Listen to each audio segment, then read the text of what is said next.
It's a great pleasure to be here to speak to the Apologetics Network. I am ordinarily speaking in the Scientific Network and will be doing that again tomorrow morning.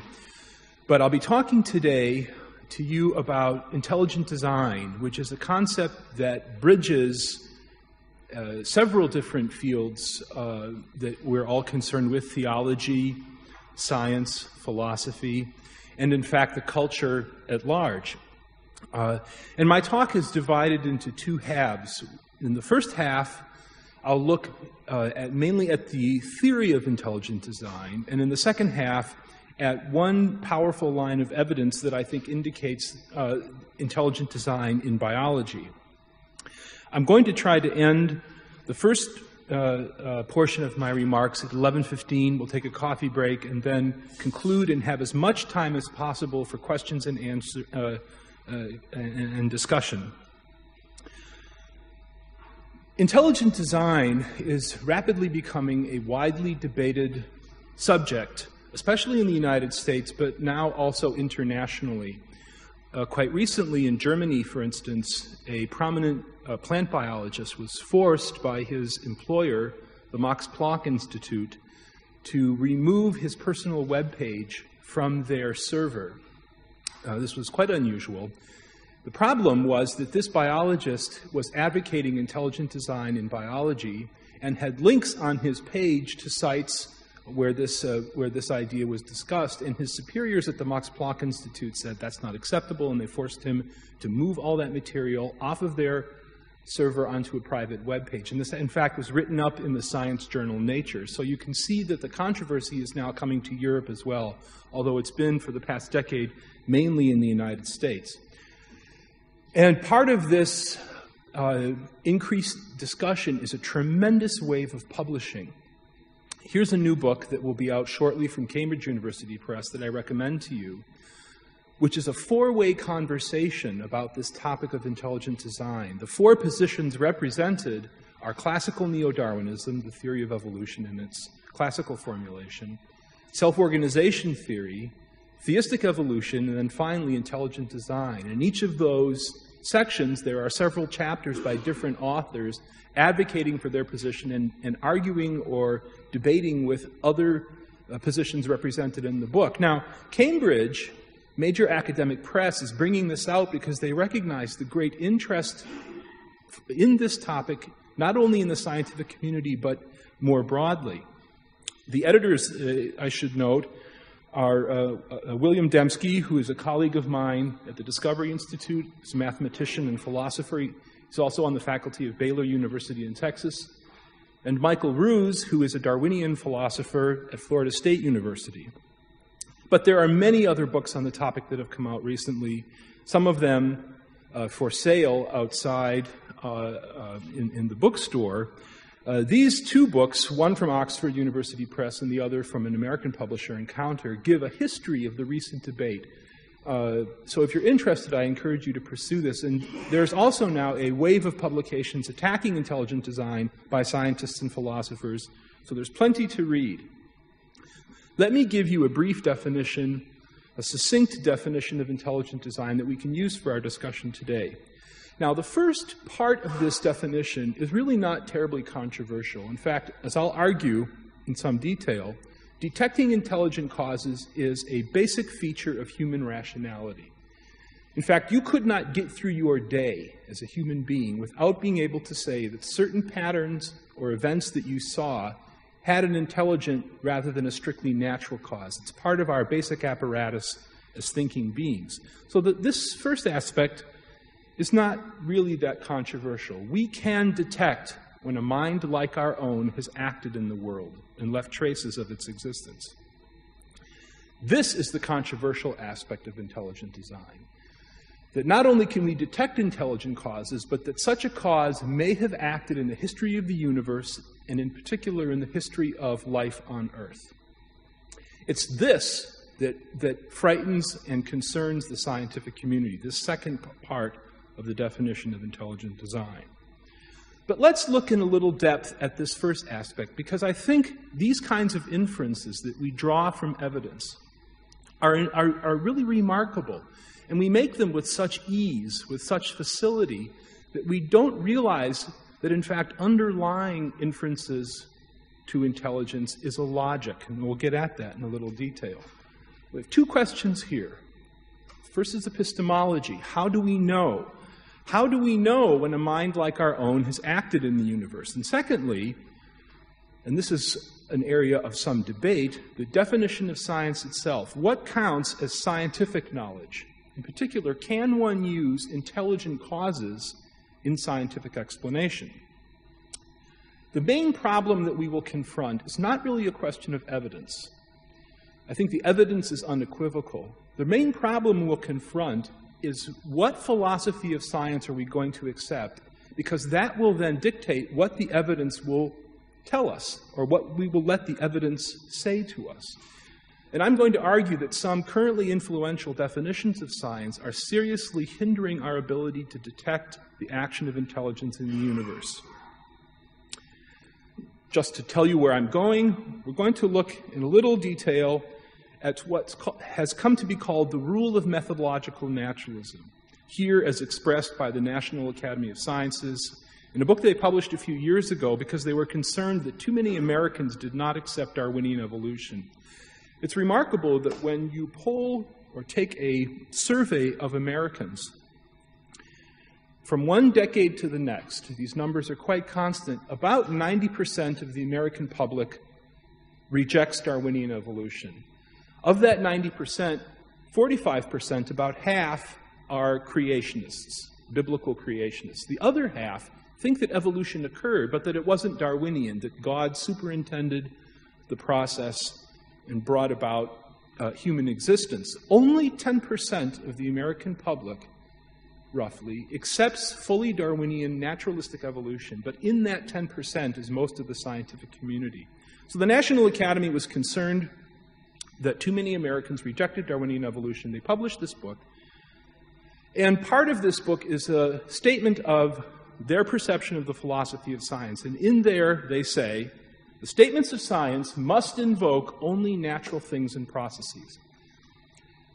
Now, note this verb. Oh, I'm sorry, it's...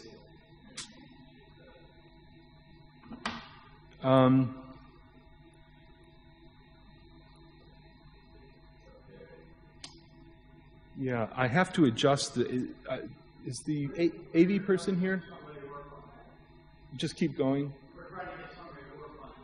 Okay, because just a moment ago it was projecting correctly. I'm very sorry about that. If you could read it, this would say, the statements of science must invoke only natural things and processes. Oh, okay. Now, must is an imperative. I have two daughters, 10 and 12 years old.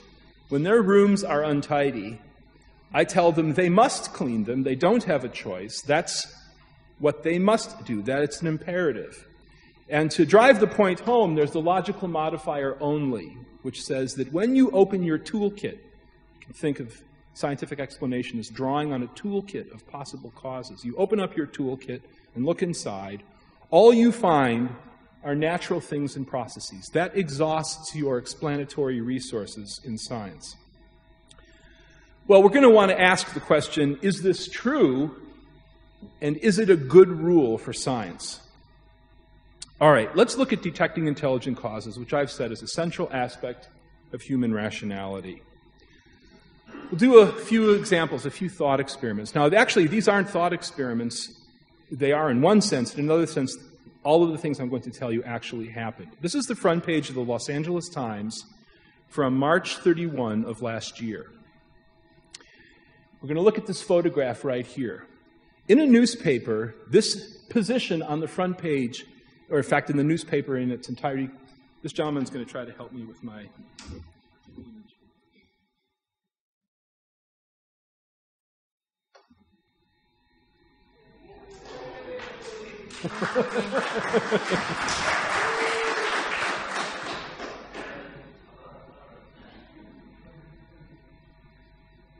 rapid review.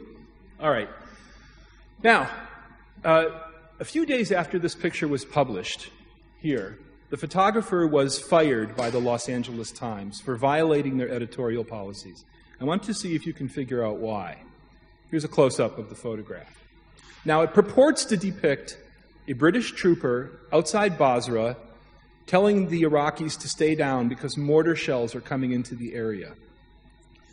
Now, look at the photograph, and look in particular at the left-hand side of the picture, and see if you can notice anything unusual. Look at this gentleman here. Look at the curve of his back and his leg, and then look at this figure here. Or this profile and that profile, or in particular this profile and that profile. There are an unusual number of identical twins in the left-hand portion of this photograph. And the reason there are is this picture actually never occurred as a natural event. That is, photons entering the lens of a camera and impinging on a detector. What happened was he took these two pictures and then looked at them and realized that this was a more dramatic image than that, and this was more dramatic than that, so he photoshopped them together. Unfortunately, he was working in a war zone under a deadline, and he didn't realize that he'd reproduced the same people twice in the left-hand portion of the photograph. So now we have a puzzle. You're, let's say, a subscriber to the LA Times. You go out in the morning and pick it up and open the newspaper. You notice this photograph, and you notice that there's something wrong with it. And you need to explain what's wrong. You need to explain a puzzle in the universe. Here's your toolkit. So we ask the question, how do we explain this? In effect, if you imagine yourself as the editor of the LA Times, are you going to let him get away with it? No, you have an editorial policy that you will not publish images that have been electronically manipulated. There is not a natural cause for that pattern, a real pattern in the universe. In fact, when you read the press accounts of this event, his editors were sick. They were very disturbed when they first saw this, and what they tried to do was to find a natural cause that would explain why this happened. And of course, they couldn't. The reason it existed is because a mind, an intelligence, intended it to exist. He just didn't realize that he had made a mistake. We can represent it this way. We have an effect that we wish to explain and possible causes for that effect. There may be a natural cause, there may be an intelligent cause, and we sift between them in terms of the evidence and whether causes that we know in these categories are capable of explaining the pattern. Natural causes are not, so the guy loses his job. Now, we have another option, and that's to say we don't know. Later in my talk, I'll come back to this we don't know option because you will find that the scientific community, when confronted with evidence for design, will choose this. And the question is that a rational thing to do? What we don't know does is it says we can't assign the effect to either of these categories, natural cause or intelligent cause. We have to withhold judgment.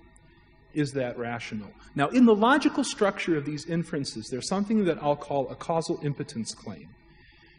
And it's quite simple. What it says is there is no natural cause for the pattern or event in question that we wish to explain. No physical or unintelligent cause can produce it.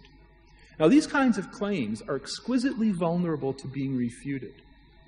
Their logical form is a universal negative. And propositions that have that form are very easy to refute.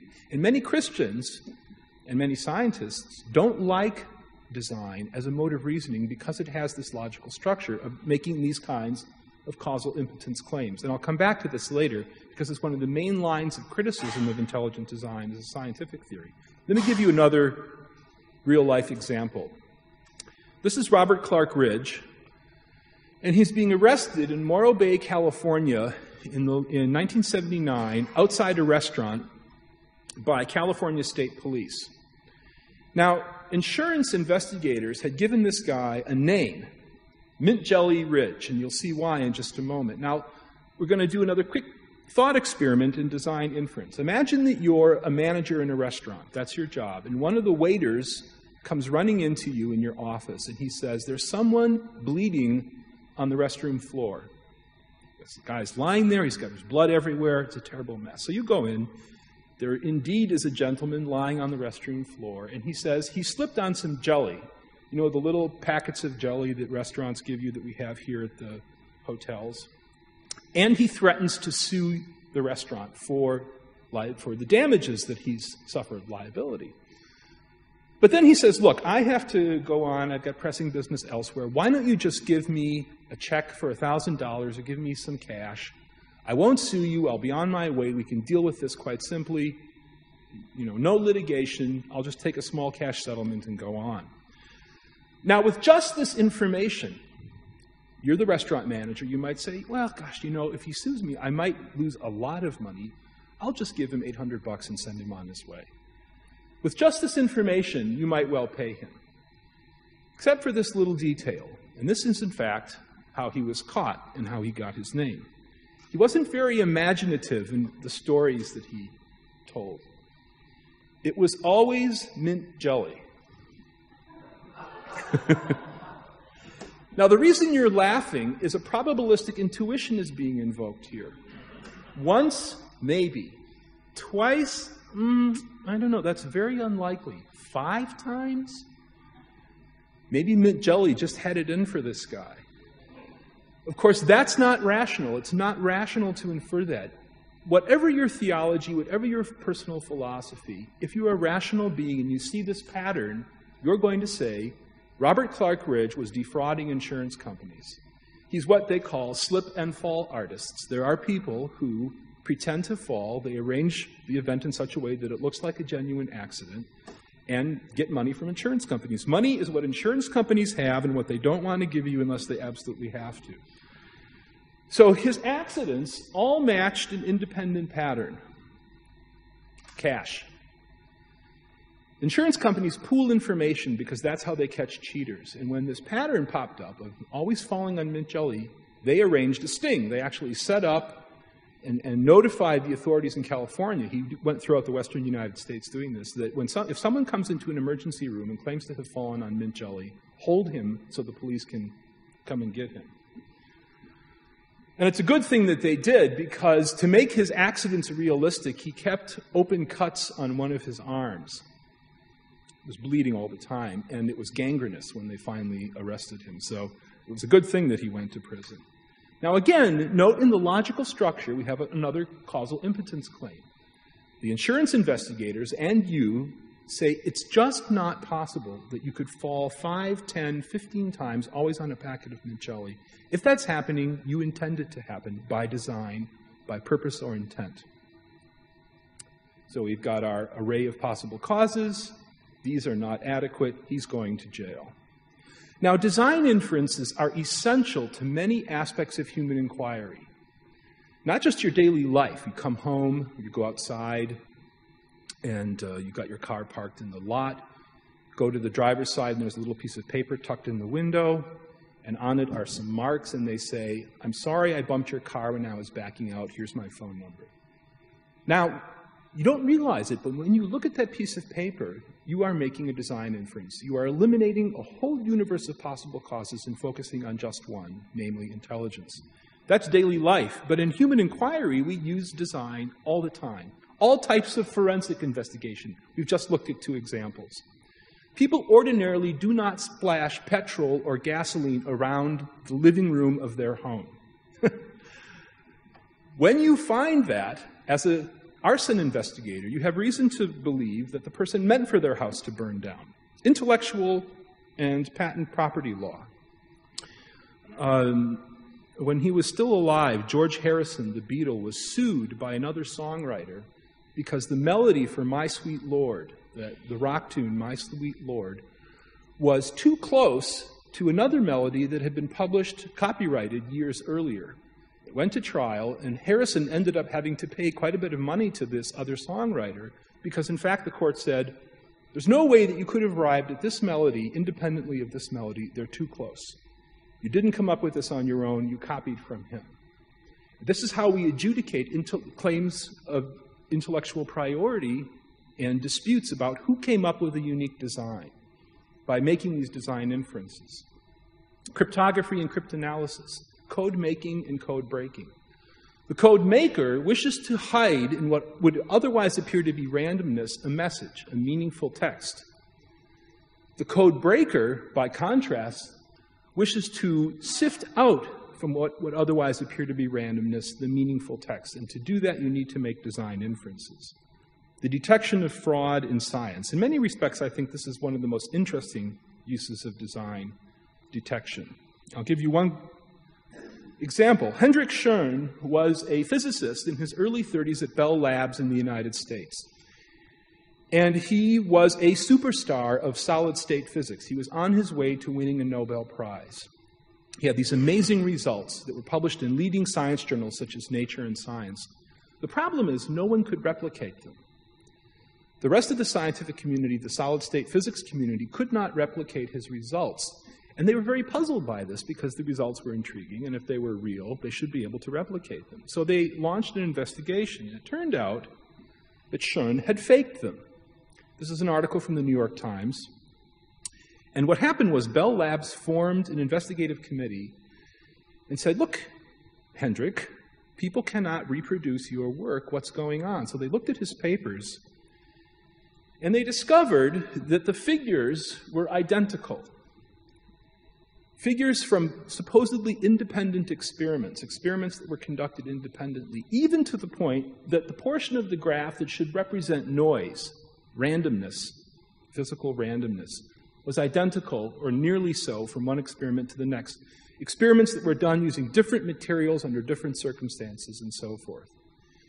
When the investigative committee at Bell Labs saw this match, they knew that the results were fake. They didn't have to go any further in their analysis. What happened was all his papers were retracted and he lost his job. The reason that this match exists as a real pattern in nature is because Hendrik Schoen meant for it to exist, although he didn't realize what he was doing. He intended to use these figures separately in publications, and he was caught. Again, we have this causal impotence claim. There's no natural cause that can explain that kind of match in what should be a random data line. It's there because of design. Archaeology and paleoanthropology are self-evident. A trained archaeologist can detect a pottery shard in a field of rubble, what would appear to you and me to be simply a strewn field of stones. They can detect a pottery shard or an arrowhead, and in fact, reliably do so. Psychology is self-evident. There are, 80, 90 minds in this room. How about non-human intelligence? Everything I've said so far refers only to members of the species Homo sapiens. Well, now the question becomes more philosophically loaded, more challenging, especially to the naturalist scientists. The search for extraterrestrial intelligence, an ongoing scientific research program, is not looking for members of the species Homo sapiens. What they're looking for are intelligences that may be totally different from us in terms of their fundamental biology, that almost certainly are totally different if they exist. Here's Jill Tarter. She is an astronomer and SETI researcher. And this is my view of the search for extraterrestrial intelligence. But this shows her at a computer console in Puerto Rico at the Arecibo radio telescope, which is a very large radio telescope, many, many meters across, built into a natural depression in the mountains of Puerto Rico. And they are testing a computer program for detecting signals. It's interesting what she says. You probably can't read it from where you're sitting in the caption here. It would be nice if they sent something obvious like the digits of pi. We'll come back to that. Now, in the early 90s, Carl Sagan, the late Carl Sagan, and his colleagues at Cornell and elsewhere performed an interesting experiment. As the Galileo spacecraft was on its way out of the solar system towards the larger planets, the gas giants, further out in the solar system, it got a gravitational boost by passing close to the Earth. As it did, Sagan and his colleagues said, it would be interesting to see that if in the one case that we know, namely our planet, if we can detect the presence of intelligence here on Earth. Maybe there isn't any. In any event, what they did is they turned the instruments of the space probe towards the Earth as it passed by. And as you probably can't read it from where you're sitting, they detected the presence of narrowband, pulsed, amplitude-modulated radio transmissions. Now, why should narrowband radio transmissions be interesting? Well, as far as we know, a narrowband pattern has only one known cause, and that is a transmitter that someone constructed. If you like, you can download software from the SETI at Home project, which is a distributed computing project that analyzes radiomagnetic data looking for these narrowband patterns. And you can run it as a screensaver on your personal computer. I have a friend at Northwestern University who does this, in fact. When he's not using his computer, he runs this software. And ordinarily, I'm sorry, it's awfully hard to see, but this shows how the signals are being analyzed. And ordinarily, this is bubbling with peaks. And if you put that signal or put that pattern through a speaker, it would sound like static. Like that. There wouldn't be a single tone. It would just be static, the sort of thing you get when you tune your television to a station that's not broadcasting, or to a portion of the spectrum that's not broadcasting. If you saw this, you would have reason to be excited. Because as far as we know, narrowband transmissions are only produced by intelligences, by minds like our own. And in fact, SETI researchers say we would know that it was artificial as opposed to a naturally produced signal, because narrowband signals have intelligent causes. Again, they're making a causal impotence claim. Let's go back to Jill and her statement. It would be nice if they sent something obvious, she said, like the digits of pi. Well, why would pi be interesting? Pi is a mathematical object. It's the relation between the circumference of a circle and its diameter. Here are the first 500 digits of pi. Pi has been calculated, I don't know why people do this, but they do. It's been calculated out to billions of digits now. It's an amazing irrational number. But if you saw this sequence come in over a carrier frequency, you could call the New York Times science desk and open a bottle of champagne. As far as we know, mathematical relations in our universe are produced only by minds like ours that can grasp the relations in geometric structures and reproduce them in this form. They are what Del Ratch, a Christian philosopher of science who works on intelligent design, calls mind correlative. They strongly indicate, patterns like this strongly indicate that there's a mind present at the other end. Now, let's take all these patterns that I've considered and say, can we capture them all in some general model? And my colleague Bill Dembski has attempted to do this. Provide what philosophers of science call a rational reconstruction of design inferences. So here's pi, first 500 digits. There's our narrowband pattern. Hendrik Schoen's faked diagrams, and the picture from the LA Times. And what we want to know is there some general theory that captures all of these, adequately explains them in terms of their fundamental logic, but then would let us make predictions or capture other design patterns, like a painting by Poussin, or a Harrier jet, or controversially, Drosophila, the well-known fruit fly in developmental genetics, or a protein. Is there some general theory that will allow us to capture all these different kinds of objects and say that they are designed? Now, for a naturalist scientist, he won't have any trouble with 6 of these. These 2 are going to bother him profoundly. Because if they were designed, it wasn't by a member of Homo sapiens. Bill did this, published in 1998 by Cambridge University Press. In fact, this monograph is the best-selling monograph in this series, Cambridge Studies in Probability, Induction, and Decision Theory. And Bill's fundamental argument is what he calls an explanatory filter, or the explanatory filter. And you can think of this in terms of a real filter. A filter, as you know, allows some things to pass through, but catches others and stops them. And this is a filter with multiple layers. So we're going to take our puzzle, or our event that we wish to explain, and start here and see where it ends up as we pass through this filter. And the first explanatory, or the first node, decision node in the explanatory filter, is what Bill calls contingency. That is, did the event or the pattern have to happen? Here's a laser pointer, an object with mass. If I let it go, and I did this once and didn't get my hand over in time to catch it and destroyed the pointer, so I'm not going to let it go. But if I let this go, it's an object with mass that's free to move in a gravitational field.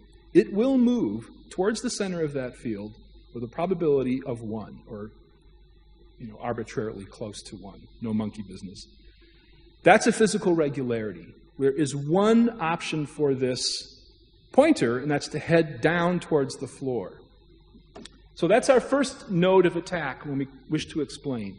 Does the event have to happen, or are there a range of possible outcomes? If there are a range of possible outcomes, we move to the next part of the filter. But here, if there's a natural law or regularity to explain it, we refer that event to necessity. And much of science does this.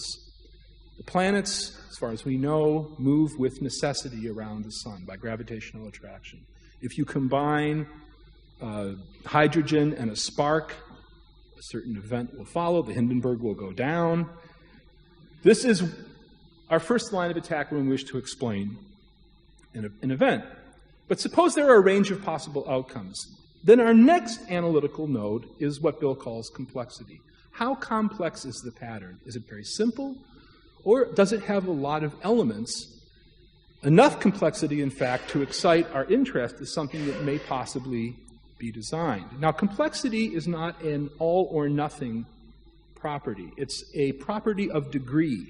And as complexity increases, our intuitions are increasingly tweaked, if you will, by that increased complexity. But complexity itself is not sufficient to infer design. If we went outside, all of us, and walked over to a park nearby and looked at the pattern of stones on the ground or the pattern of leaves on the ground, that pattern would be exceedingly complex, or, put it another way, exceedingly improbable. But no one is going to infer design just because that pattern happens to be improbable. Improbable things happen.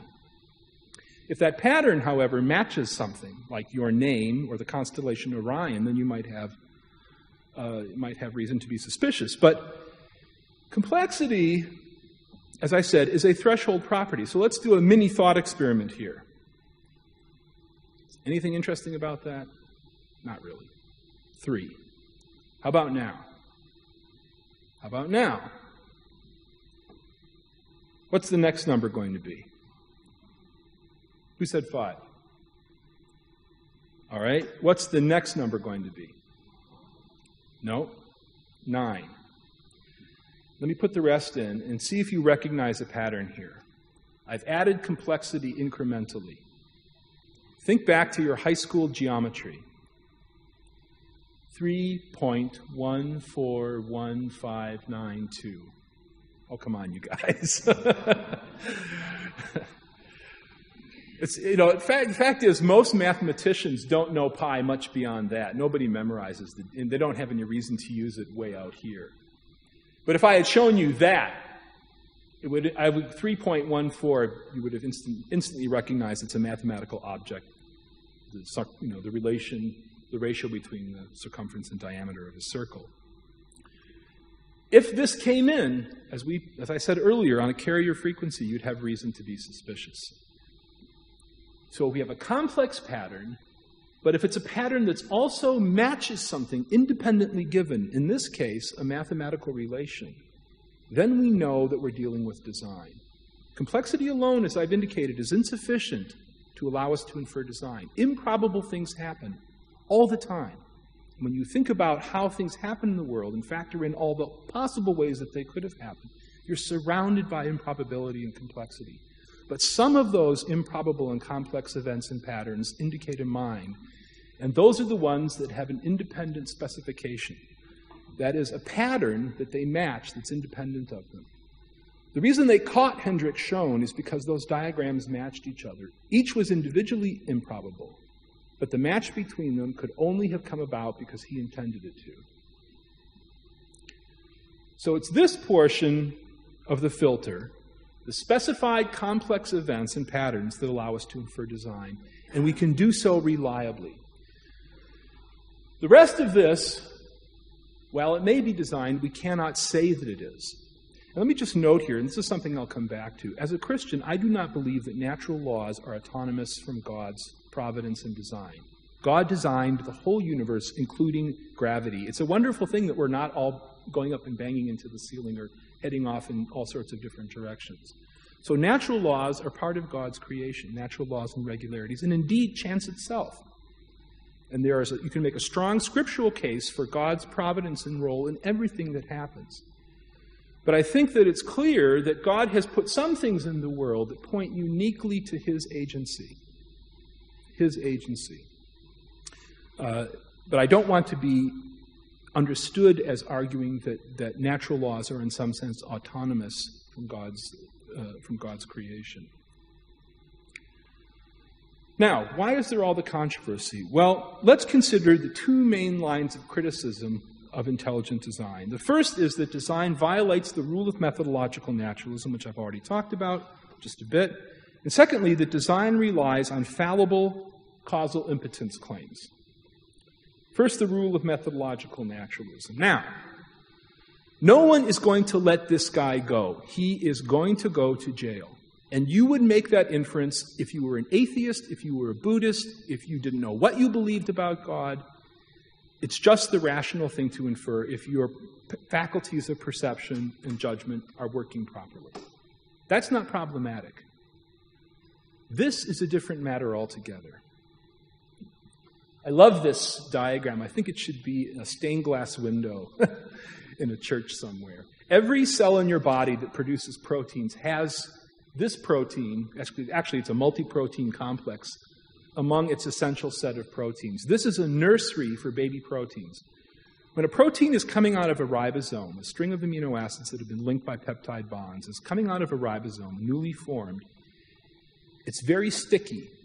And the interior of cells is quite crowded. There's lots of machinery inside cells. So if that protein is going to fold properly, in many cases, it needs to be isolated from the rest of the cell. Well, this protein, which as its name implies is chaperone, provides a space here in this internal region where that baby protein can fold into its three-dimensional form that will then perform a function in the cell biology.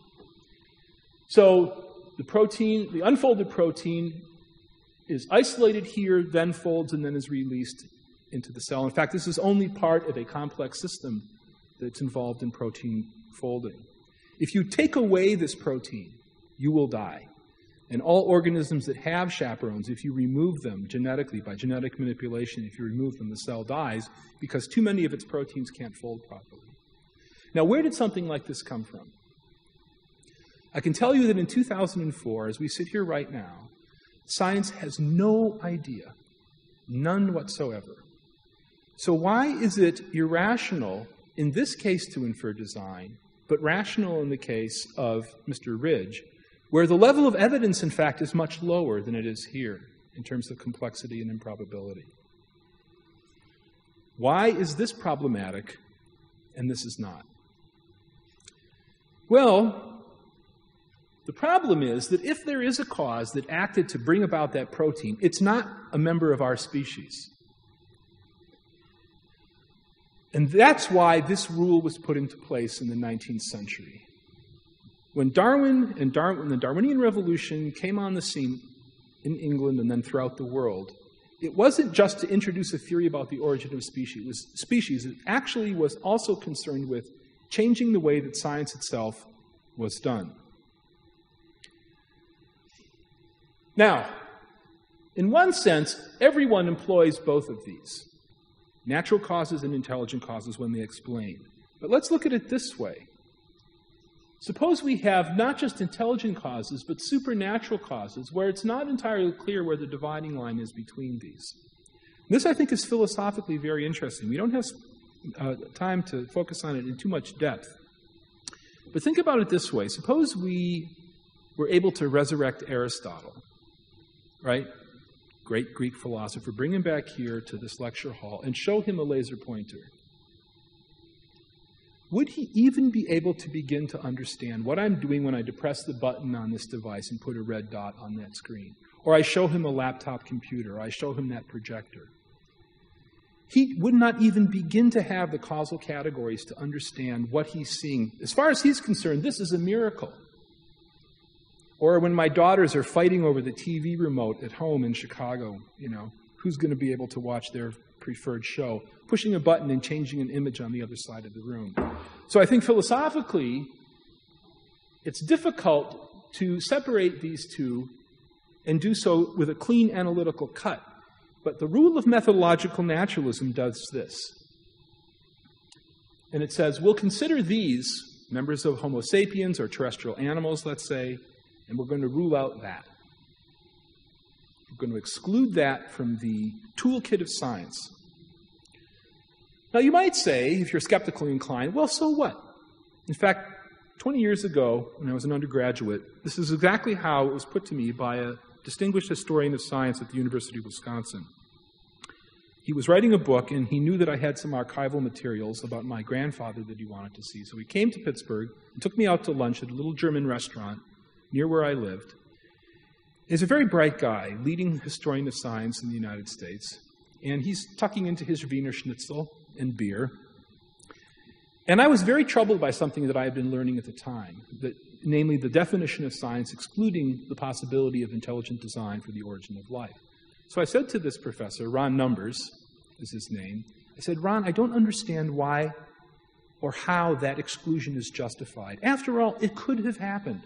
Even David Hume and Darwin agreed that creation, that design could have happened. It's possible. And he said, of course, Paul, it could have happened. That's not the problem. He said, the problem is science is a rule-governed game. If you play the game of baseball and you hit the ball and it goes outside the first or third base line, you cannot run to the bases.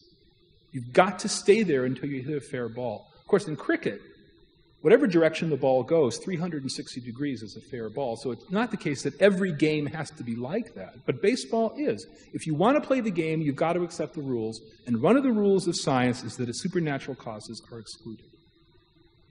And I didn't have anything to say to that. I couldn't find a rejoinder. From that point to the present, though, I've said there's something profoundly wrong with this rule of methodological naturalism. And I want to illustrate that by calling on a critic of intelligent design. This is Elliot Sober, who's a leading philosopher of science in the United States, who over the past 7 or 8 years has written extensively on intelligent design. And his papers are freely available on the web. If you're interested in reading some very astute criticism of intelligent design by a leading philosopher of science, I encourage you to visit his webpage. You can download the PDFs. I was saying to Bill Dembski last year that if Elliot writes anything else on intelligent design, he's going to have to join the Discovery Institute, hang out his sign as a design theorist. He's thinking a lot about it. A very good philosopher of science. And he points out in a paper now 20 years ago that the goal of science, or one of the goals of science, is to find causes for things. And he uses an interesting metaphor. He says it's like digging up treasure. Knowing what the cause is like knowing where the treasure is buried. Think about it this way. You're a medical scientist in Hong Kong a year or so ago, and the SARS outbreak is raging. And you don't know the cause. And because you don't know the cause, you cannot understand or control the illness that you see. Once you know the cause, namely a particular virus, then you have some hope of understanding and control. So I think there's much to commend this metaphor that, in fact, knowing causes in science is like knowing where a treasure is buried. Well, that suggests a very helpful model. I have a question. What caused phenomenon X? Some effect that we wish to explain in the world. So let's go to an island, complete with Microsoft clip art here. It's not a real island, it's a conceptual island. And we're going to be looking for the cause for X somewhere on this island. We're going to go digging. Now, if we had a treasure map, we would know that our true cause is down here at the southern end. That's where it's buried. And let's say that X was intelligently caused or designed. That's the true explanation. That's what actually happened. Now, in fact, we don't have a treasure map. We don't know where the true cause is. This is what we know when we land on the island. We just see this landscape of possible causes. But if we had a map, it would tell us to look down there. Now, What does the rule of methodological naturalism do to that true explanation, even before we've begun to investigate? What does this rule do? Well, what it does is it makes a no-dig zone. You can't go down there. It's off limits. Even if it were the case. Even if it were the case. Now, the practical consequence of this for science is that we're going to spend a lot of time digging out here fruitlessly. It will be fruitless because the truth is down there. But because we have excluded a possible answer, even before we let the evidence have a chance to speak for itself, we are going to waste our time in science, digging where the answer does not exist. Now, this little thought experiment should illustrate to you that there is something profoundly wrong with methodological naturalism as a framework for doing science. Because the last thing you want a philosophy of science to do is to get in between you and nature herself. To provide some kind of a screen, a no-dig zone, if you will, that prevents you from discovering something that might be true. Let's suppose we're all atheists in here, but we're curious human beings. We just want to get at the truth about the world. That's what's really motivating us. Let's suppose that life were intelligently designed. That's what actually happened. If we are bound by this rule of methodological naturalism, as scientists, as investigators, we could not possibly discover the truth about the history of life on Earth. We have excluded a possible truth before we investigate. This is a deeply flawed philosophy of science. And what puzzles me, and I hope we can get to this in discussion in the second half, is that many Christians accept it. In fact, yesterday in the Scientific Network seminar upstairs, a professor from Cambridge was challenging me about this. And I think we should talk about it, because in the Christian community, in the evangelical community, the validity or soundness of methodological naturalism is widely presupposed. It's widely accepted. And it's a point of real contention among Christians, so it's an important thing to think about. Well, let's look at the second line of criticism, and then I'll try to wrap up this first portion of my remarks. Intelligent design relies on fallible causal impotence claims. What's the problem with these kinds of claims, these universal negatives? Well, I want to consider a mistake made by a hero of mine, Johannes Kepler. Great astronomer, a little bit of a crazy guy. He was a little crazy. When you read his writings, it's not entirely clear all the time that he's totally in touch with the planet Earth. But a strong Christian, a great scientist, he discovered the laws of planetary motion. And in fact, it's a real joy to read his writing.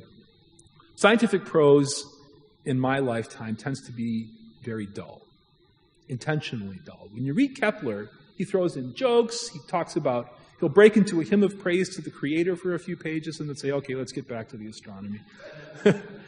In one of his writings, he says, I was working hard all morning. My wife called me to lunch. I came and sat down and she put a salad in front of me. And I said, how likely is it that pieces of lettuce and egg and droplets of oil would all come together to make this salad randomly? And my wife said to me, or he says, my beloved said to me, oh, it could happen, but it wouldn't be as tasty as my salad. That's right there in Kepler. So he's a hero of mine. But he's a fallible investigator. Scientists make mistakes. Darwin made them, Newton made them, and Kepler made them. And in a posthumously published work called the Somnium on lunar astronomy, Kepler makes an interesting argument. He uses a kind of proto-explanatory filter. He says when things are in order, and by order you should understand some pattern that's interesting that we wish to explain, something symmetrical, something with an interesting distinctive arrangement that we wish to explain. If the cause of the orderliness cannot be deduced from the motion of the elements or from the composition of matter, that is, from underlying physical regularities, natural laws, it is quite probably a cause possessing a mind, like our own. So you can see that this is a proto-explanatory filter. He's saying, look, if we can't explain it here at these nodes, natural law or chance, very probably we're dealing with something that possesses a mind. So he says, I shall prove to you that there are towns on the moon. In the spotted parts of the moon, the perfectly round shape of the hollows and their arrangement, or a certain equality of distances between them, are artificial and produced by some architectural mind. For that scooping out into the form of a circle cannot be accomplished by any motion of the elements. I'm telling you, there's nobody up there. It is boring. It's dull. There are no towns on our nearest neighbor. What went wrong? What went wrong? Is the explanatory filter itself at fault or something else? Kepler made a mistake at the first node of the filter. My girls, when they were quite young, could tell me that if they threw a pebble into soft mud, lofted it with the right trajectory, that when it landed, it would make a beautiful little circular crater. If you throw a rock into a still pond, you'll get a beautiful array, expanding array of circular waves, wave pattern. In fact, there are perfectly good and adequate natural causes at the first node of the filter to explain circles. That was formed by an impact that, because of physical regularities and how they function, creates a circular pattern. So Kepler abused, if you will, the explanatory filter. He misused it. He did not do his homework at that first node. If he had, he would not have said there were people living on the moon. It was here that the problem occurred, because he didn't work hard enough to find the natural cause that explained the pattern in question. What you don't want to do as a scientist is say, there's no natural cause for X, and then 5 years later have someone publish a paper in Nature saying, you know what, I found it. You'll join the distinguished hall of people who said that heavier than air flight is impossible, that we will never go to the moon, and so forth. You will go down in history as making a blunder. You don't want to do that. This is known in the philosophy of science and epistemology as the problem of induction. Because we are fallible, finite beings, we can never take large enough samples of empirical experience of nature to rule out all possible mistakes. All swans are white until I see a black swan, and then all swans are no longer white. So Elliot Sober, in criticizing intelligent design theory about 10 years ago, and in one of his early critical publications, he says, look, the frontier of science is constantly pushing forward, and what is currently inexplicable will eventually be brought within the scope of natural understanding. We will find the natural causes. Just wait. Be patient. We'll do it.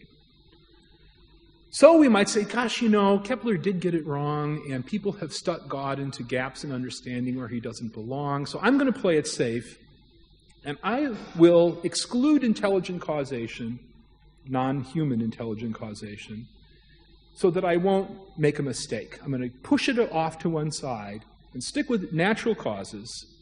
I'll do this.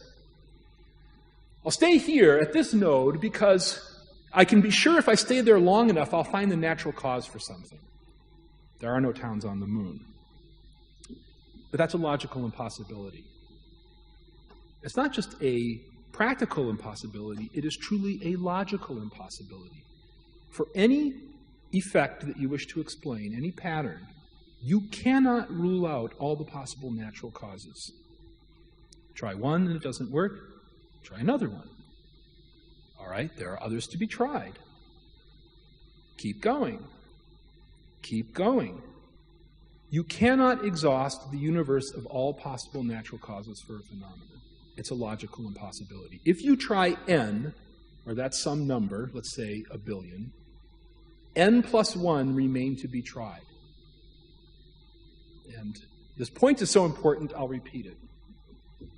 The space of all possible natural causes for any effect cannot be exhaustively searched. You can't do it because it's logically impossible. Don't try it at home. But you say to me, Paul, look, I know that photographer faked that photograph. I know that as certainly as I know my name. I know as certainly as I know the back of my hand that Stonehenge was constructed by people with minds like mine. I know when someone broke into my car and stole my digital camera. That's as certain as anything that I know. I do infer design. So how do I do it if I'm not ruling out all possible natural causes? And that's a good question. But you can be sure that you're not doing it by performing a logical impossibility. So if you think that the way to infer design reliably is first to exhaust all the possible natural causes, don't do that, because that's not in fact what you're doing. No rational person, no rational being does that. We know that this is a fake, but we didn't get there by solving a logical impossibility. We do. All human beings can sift the evidence for and against natural and intelligent causes. All right, then why do scientists hold to methodological naturalism if in fact it is not a solution to the problem of induction? Well, I see it's 11:15, but I still have a little further to go. All right, I'll try to move briskly. Thomas Kuhn, the great philosopher of science, provides us with some insight. One of the things that the philosophy of science discovered, if you will, in the 1950s and 1960s was the reality of the social character of science as a human enterprise. When you become a scientist, you join a community of investigators, all of whom, or most of whom, share a theory that governs what they're going to do. The paradigm, as he puts it, sets the problems to be solved. These are the outstanding difficulties that we wish to penetrate in its domain, and also provides the standards of solution for those problems. And as he says, these are the only problems the community will accept and encourage its members to undertake. And since the middle of the 19th century, the framework of science has been governed by the Darwinian outlook. Not just in biology, but at a more fundamental level about the philosophy of science itself. David Hull is a philosopher at Northwestern University in Chicago. And in this paper, he points out that Darwin, and I mentioned this earlier, Darwin and the Darwinian revolution wasn't concerned just to change the way that we understand the origin of organisms, but in fact to change our understanding of the scientific enterprise itself. And if I had to pick one person who is responsible for this, I would say Thomas Henry Huxley. Huxley, known as Darwin's bulldog, changed the character of science in England and then throughout the world in many ways. He founded the most prominent journal of science, Nature. He coined the term agnostic.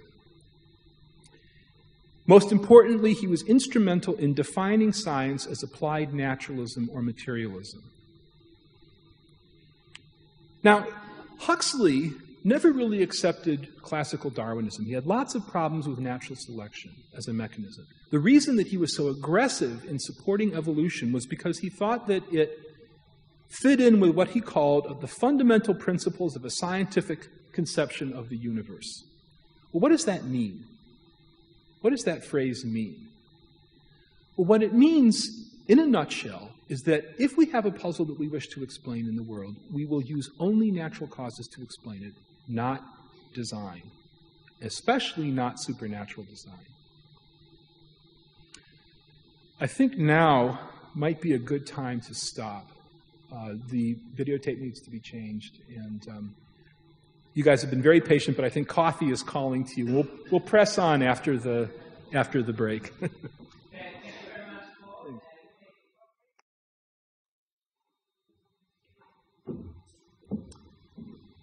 Thank you. I was just asking Richard Cunningham when he would like me to finish the second half of my remarks, and he indicated 12:15.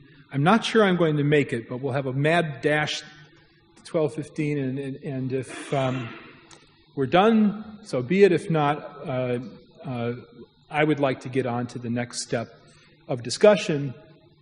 It's my experience at conferences like this, both scientific and apologetics conferences such as this, that the real work gets done in the question and answer period, when the dialectic commences with the audience.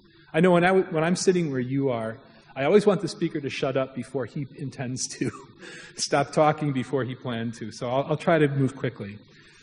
To reprise where we were before the break, there's a historical dimension to our current understanding of science.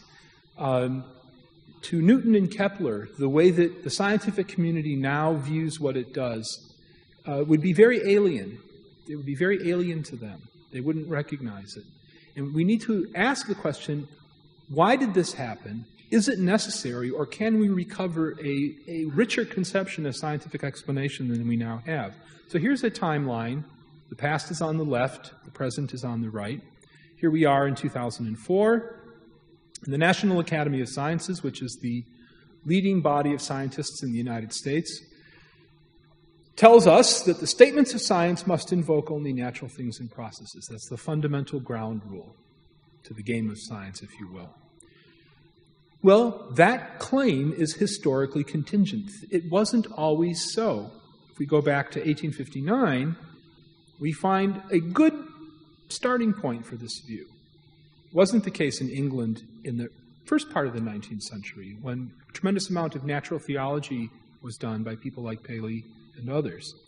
We find Huxley saying, the fundamental scientific conception of the universe is that we explain things in terms of natural laws only. Well, we can go about 150 years prior to that point, to this gentleman. Isaac Newton is a fairly young man, about the time that he was writing the Principia, his great masterwork. And Newton had an interesting view that I commend to us. I think it's a healthy view of explanation, of scientific explanation.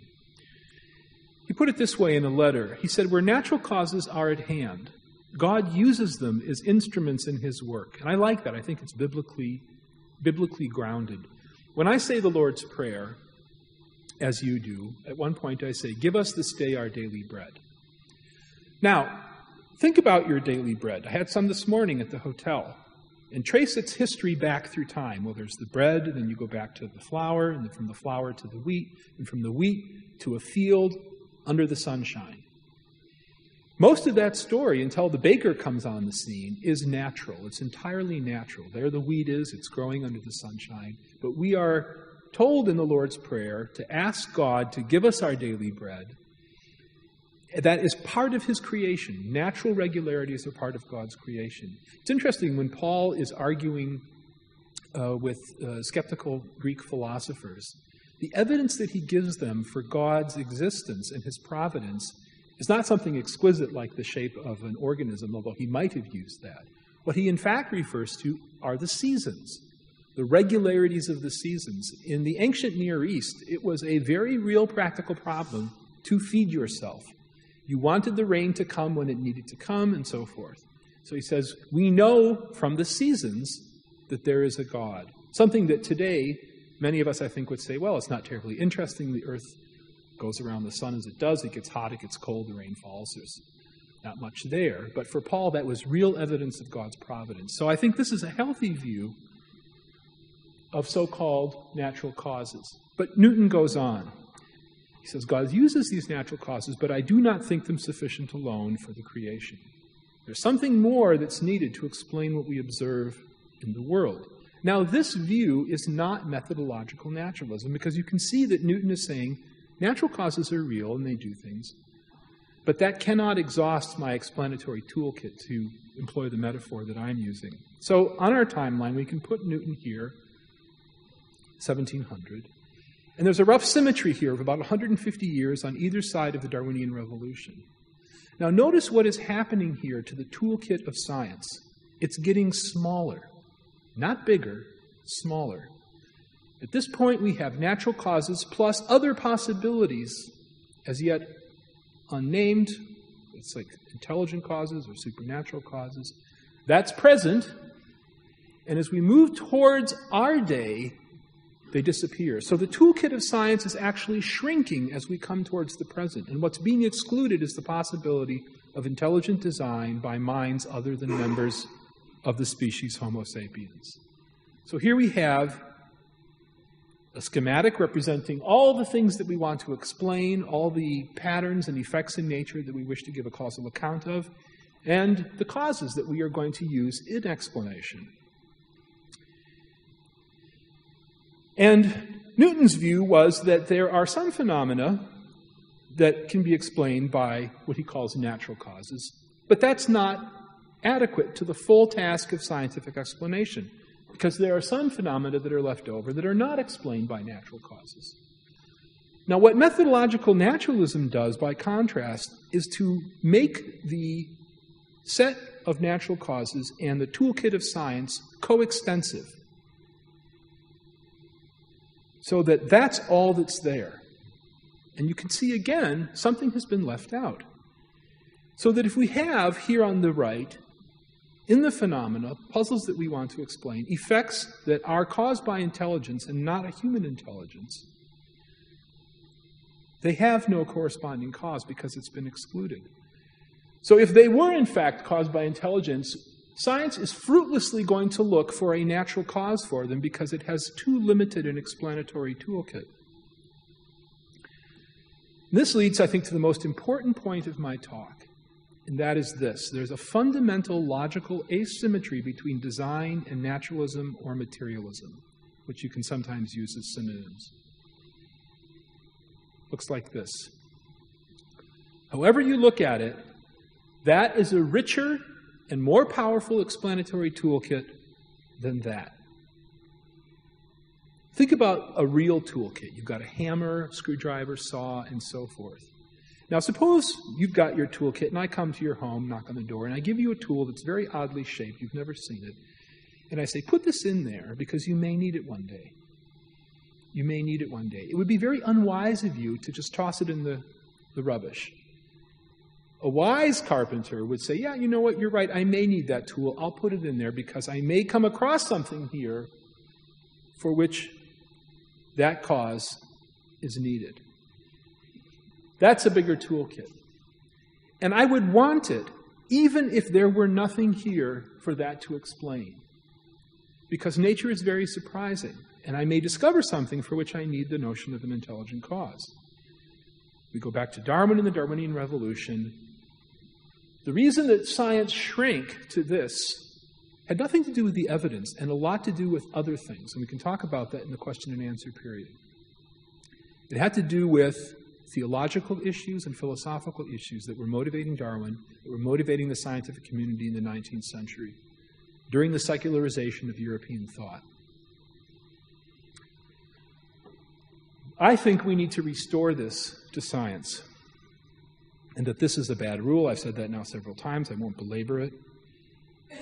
And here's how I present this to university audiences of scientists when I speak to them. I ask them to consider their curiosity, to set aside any kind of philosophical or theological prejudice they may have, and just look at the world with an open heart and an open mind, if you will, as curious beings. What if it were the case? It's not logically contradictory. Design, creation could be true. What if it were the case? Shouldn't we want to be able to discover that? And wouldn't science be more free and more honest without a rule that it doesn't need? Now, the promise of intelligent design for science and apologetics. The project of science, as I've stressed, should be a search for the truth about the world, no holds barred. A.W.F. Edwards, a mathematician at Cambridge, put it this way. He said that the essence of scientific investigation is first curiosity, wanting to know about the world, and secondly, a great power of imagination. And by that he means considering all the possibilities that might obtain for any puzzle that you want to explain. Because the richer the field of imagined possible explanations, the greater the chance of a satisfying one. This is an appeal to openness, to letting the evidence speak for itself in relation to all the possible causes that might exist. Here's Drosophila, the humble, wonderful fruit fly, the animal whose genetics and development we understand better than any other animal right now. There's the little creature that if you've got rotting bananas, you often make a tiny fly with red eyes. You'll see a bunch of them buzzing around if you're unfortunate to have a Drosophila infestation in your home. Here's a diagram from a recent paper in Science showing protein interactions in just a portion of Drosophila. These dots, I know they're hard to see from where you're sitting, are individual proteins.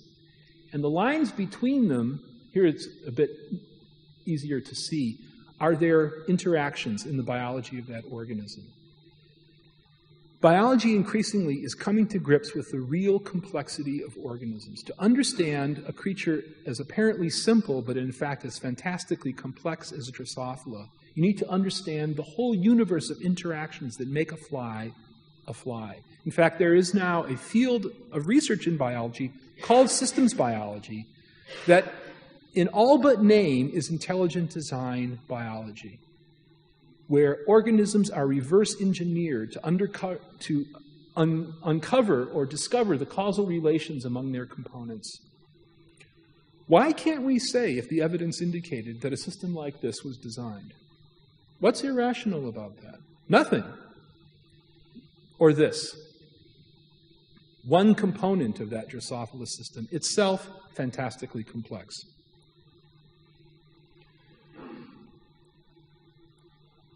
Is it really the case that we don't know, or there's something else going on?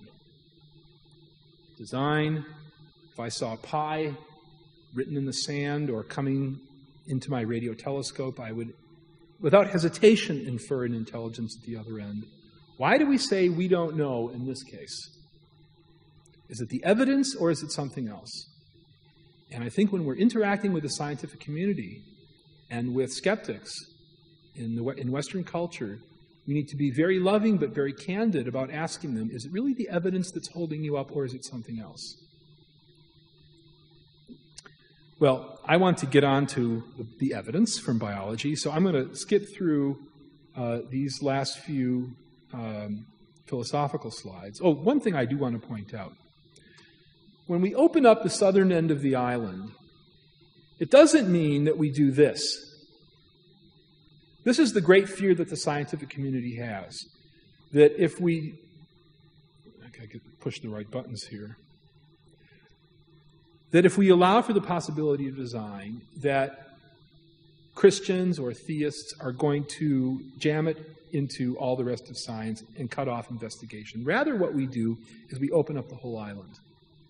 We have an open-ended investigation of nature where we let the evidence speak for itself. Now, there's my break slide. What is some of the biological evidence for design? Well, I want to consider, and see if I can do this high speed, the phenomenon of minimal complexity in biology. How simple can an organism be and yet exist? That's an interesting question to ask. And in fact, there's an active field of research right now in biology trying to answer that. What does an organism need just to survive, just to exist at all? Here will be the theater for our drama. Here are entities and objects that are unquestionably alive. You and I, the trees outside, the bacteria on your skin, birds flying around, and so forth. Here, you're unquestionably not alive. The asphalt, tarmac on the road outside. And then there's a gray zone in the middle where you might be alive, you might not be alive, depending on how you define life. Viruses, for instance. But at some point, we're going to cross a threshold where we'll say, that's a living thing, and that's not. And this is the theater where our drama will take place. Now, the usual approach to the question of the origin of life is to come at it bottom up. And the reason for that is in the evolutionary narrative, once upon a time there were no living things. And in the history of the cosmos, 3.8 billion years ago or so, living things appeared on planet Earth. So there's a timeline that we have. And we're going to make, in the evolutionary scenario, living things out of objects that are not alive. So we're going to start down here with the constituents of living things, chemicals and so forth, and go this way. At some point, living things will arise. So the bottom-up research program attempts to reconstruct the history of life, or the origin of life in particular, by following what is perceived or thought to be the actual historical pathway to how life arose. When we approach the question bottom-up, we're looking for the sufficient conditions for the living state. And you can think of this in terms of a recipe. Go to your kitchen, put together flour and water and yeast and eggs and so forth in the right ratios at the right temperatures, and if all goes well, you'll get a loaf of bread out of the oven an hour later. So you're bringing together the sufficient conditions, the recipe, if you will, for the living state. Now, little joke slide here. Here's an infamous bottom-up approach. This is a still from the film Frankenstein, the Hollywood 1930s classic. And if you've seen that film, at this point in the story, Dr. Frankenstein has wheeled the monster up to the top of his lab. The monster has received a tremendous jolt of electricity from a storm, and he brings him back down. And there's Fritz back there, looking on anxiously. And in the next few frames of the film, Boris Karloff, the actor, flutters his fingers, and Frankenstein starts jumping around. It's alive, it's alive. Now, if you put that much voltage through a corpse in real life, you would cook it. It's a horrible thing to think about, but the point here, the philosophical point or the scientific point, is what Frankenstein is trying to do is bring together everything he needs to achieve the living state. In the case of this story, exhumed tissue plus electricity. Sufficient conditions. But there's another way we can come at this question, and that's top-down. Here, we're not looking for the sufficient conditions for the recipe. We're rather asking, what are the necessary conditions? What can we take away and yet have the organism be alive? And at some point, if you take away enough, the organism will cease to be. If you took a scalpel, I wouldn't want you to do this, but we can imagine it, took a scalpel and removed my right arm, I would be very unhappy, but I would be alive. If you went through my brainstem back here with that scalpel, doesn't matter what else is right with me, I would not be alive. So we can see that in complex systems like living things, some parts of you are a lot more important than others. Some you can take away and you'll be alive. Others are absolutely essential. So here, top down, we're going to subtract things and rather ask, what are the necessary conditions for the living state? We're going to start taking things away and ask, are you still alive, or did you need that component? You can think of this as looking for the parts list for life. Now, it's important that these two approaches intersect. They have to, in fact, for the evolutionary story to make sense. Think about it like a tunneling crew. Let's suppose we're in Switzerland. We've got a big mountain here. We want to put a tunnel through it. And we have, in fact, not one tunneling crew, but two, coming from opposite directions, from the north and south, let's say. So we have crew one is coming from the south on a certain trajectory through that mountain, and crew two is coming from the north on another trajectory. Now, you can see that if they miss each other, either they're going to have to dig a lot longer or the tunnel will not succeed at all. The tunneling crews must meet in the middle. In an exactly parallel sense, these approaches to the question of the origin of life, top down and bottom up, must intersect here at the point where life arises. If there is some gulf between them, the naturalistic approach to the question of the origin of life faces real problems. Well, let's look first at the leading bottom-up approach right now in science to the question of the origin of life, and it's called the RNA world hypothesis. For a long time, the question of the origin of life was a profound puzzle. It continues to be so, but in one certain respect was a profound puzzle for biology because it looked like the main information carrier in cells, DNA, was causally inert. DNA is not a very interesting molecule if you want to do things, catalyze reactions, perform functions in the cell, carry out the essential functions of the living state. Proteins did things wonderfully, but they were not information carriers. So you had this chicken and egg problem. You need DNA to specify the structure of proteins, but you need proteins to service and maintain DNA. It looks like you need them both at the same time, an information carrier and an actor. And there was no way to break that circle. Well, RNA remarkably looked like it could break the circle because RNA is a nucleic acid like DNA, but like protein, it can fold up into interesting shapes that will do things for you. Lots of the essential functions in your cells are not performed by protein molecules, but are in fact performed by catalytic RNAs, nucleic acids, like DNA, that can carry information, but that also, like proteins, can fold and then catalyze reactions and actually perform functions in the cell. So it looked like RNA could be both an information carrier and an actor and break that chicken and egg problem that had paralyzed the origin of life field. So the RNA world hypothesis, quite simply, is that the first replicating entities on which natural selection could function were not whole cells, those would be far too complex, but rather ribozymes, RNA molecules that were able to make copies of themselves. Once you can make a copy of yourself with fidelity, natural selection can begin to act because it can select, if I can personify natural selection, it can select certain replicators for higher fidelity, higher catalytic ability. Then those then become the foundation for the next generation and so forth, and natural selection is off and running.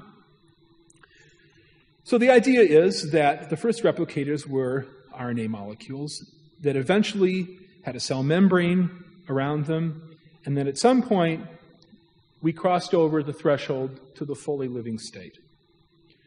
Now, while the RNA world hypothesis is currently the leading explanation naturalistically for the origin of life, lots of scientists don't accept it. I'll look at just one of them, Stuart Kauffman, who is a theorist at the Santa Fe Institute in the United States, origin of life researcher, a leading evolutionary theorist. And he says, look, I just don't buy it. And he said, of all the problems, there's one that's rarely discussed, but that I think is most significant. All living things seem to have a minimal complexity below which it is impossible to go. So Kauffman is saying there's some lower threshold of complexity that if we go below it, we cease to be viable as an organism. And that's a discoverable lower limit of complexity. And he goes on. Well, here we represent it schematically. There you're dead. That's a real boundary, one that we can discover, in fact. So that if you want to be alive, you've got to be up here. If you go below that threshold, it's over. And he says, all living things seem to have this feature. And Kauffman goes on, he says that all cells that we know have at least the minimum molecular diversity of Pleuramona. I'll explain what this term means in just a moment. Your antennae should quiver, he says. Oh, this is Pleuramona. Until recently, actually within the past year, this cell, Mycoplasma, was the simplest free-living thing known to biology. It's so stripped down as an organism that it doesn't even have a cell wall. It's just a little bag of proteins and nucleic acid. Here it is in an electron micrograph. It has only 500,000 base pairs of DNA. We have 3-point-something billion. So it's a very, very small cell, and actually very hard to keep alive in culture. Mycoplasma cannot make any amino acids for itself. So if you want to keep it alive in a culture dish, in a laboratory, you've got to feed it very rich culture media loaded with amino acids, cholesterol, and so forth. This is a parasite. The species that we'll look at is a parasite of the epithelial lining of the human airway and the genital tract. And it does pretty well there. It's bathed in nutrients all the time. So that's its natural environment. But it's a good model for a very, very simple cell. This is Pleuramona, generic term. Why is there this minimal complexity? Well, we can answer his question in two ways. One is theoretical, and the other is experimental. Let's first look at the theoretical approach. Another mini thought experiment. We're exploring a planet somewhere in the galaxy, or some alien species is exploring it. We come across a replicating entity. And there it is. You've got to love PowerPoint, these little animated features. There it is, replicating away. Now, does it have DNA? Does it have RNA? Does it have protein? I don't know. For the sake of the thought experiment, let's say it doesn't have anything from terrestrial biochemistry with which we're familiar. But it's doing this. It's making discrete copies of itself. It's reproducing. I would want to say that if an entity is capable of doing that, it's alive, because we first recognize the living state via its functions. Aristotle didn't know anything about DNA, but he perfectly well could distinguish an ant crossing a table in Athens from a stone on the ground. And as human beings quite early, in fact, my daughters would scream to me when they were quite young to get the spider out of their room. They knew what a living thing was, and they recognized it not by understanding its biochemical details, but rather by noticing the functions that it performed. Functions like this. Living things reproduce. They transport selectively across the boundary between themselves and the world. They metabolize, they convert energy, they store and transfer information. And if on our distant planet I saw an entity that was doing all of that, I would say that's a living thing, even though it doesn't have anything that I recognize from terrestrial biochemistry, from life here on Earth. Now, let's take away these functions one at a time and watch how quickly this ceases to be anything that we would call alive. The reason it does is because all these functions are interrelated. You cannot isolate them from each other. They all bear on each other in complex ways. Now, this is arguably not essential to the living state. Until March 16, 1992, my wife and I had not passed on any DNA to the next generation. But at Beth Israel Hospital in Boston on that day, my daughter Hannah was born, and we successfully passed on copies of our DNA to the next generation. Well, until that point, that date, I was unquestionably alive. There are people in this room who haven't passed on any DNA, at least they hope they haven't passed on any DNA to the next generation. Then you're unquestionably alive. So we could take this away. The problem is now this thing has to live forever, which is very unlikely. Very unlikely. So that's the only function that is arguably not essential to defining the living state. Now, the rest of these, as we take them away, are going to give this, or subtracting them is going to cause this entity real problems. Let's first take away transport. Think about your own biology. You don't let just anything into your body, and you don't put just anything out. You selectively transport materials between the boundary between yourself and the rest of the world. All living things do this. Now this entity, this cell, let's call it, will either starve to death or will explode if it's metabolizing and creating waste. But it's not going to be alive for very long if it cannot selectively transport across the boundary between itself and the world. Let's take away information replication. Living things go to great pains to reproduce with fidelity the information that they need to build their components. And we know that information degrades over time. I used to have an old computer with 5 1/4 floppy disks. They don't exist anymore. You can't buy them. If they exist anywhere, then they're in a box in someone's garage. The big format floppies. I wrote my college papers on those big format floppies. There was information present on those floppies 25 years ago that's gone now. If you take a newspaper and put it in your backyard, just leave it there for 5 years, there will be information present today that 5 years from now will be gone because information degrades over time. Now this entity, because it cannot replicate the information that it had, is going to be heading irreversibly downhill towards thermodynamic equilibrium with its environment. It can't replicate information, and it can no longer store and transfer information. Now, even if this thing is able to metabolize or convert energy, it cannot reproduce the entities that are performing these functions, the molecular actors that are performing these functions. So they will go, and that's a bubble. That's not a living thing. That is what Sidney Fox, the Origin of Life researcher, made tens of thousands of in his lab. And no one but Sidney Fox and his graduate students thought that they were alive. That is no closer to a living thing than the tarmac on the road outside. That's a bubble. This is what is the case in all living things that we know. That the functions that they perform, are interrelated by an unbelievably complex web of relationships. If you ever go to a biochemistry lab and wander the halls, you'll often see a very large wall chart showing metabolic pathways. And it looks like the diagram for the London subway system. In fact, the London subway system, or the New York Manhattan subway system, is fairly simple compared to the metabolic chart for even a simple cell like E. coli. If we represented the full range of causal relationships in any living thing, it would probably take up the wall of the room that we're in to show all those relationships. That's reality. That's biological reality. So that's the theoretical answer. The moral is that even simple functions like reproduction are not simple at all.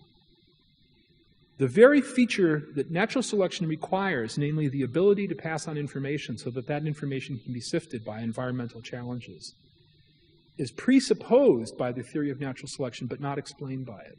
Being able to reproduce is something that natural selection cannot explain, because natural selection needs the faculty or the capability of reproduction to exist at all.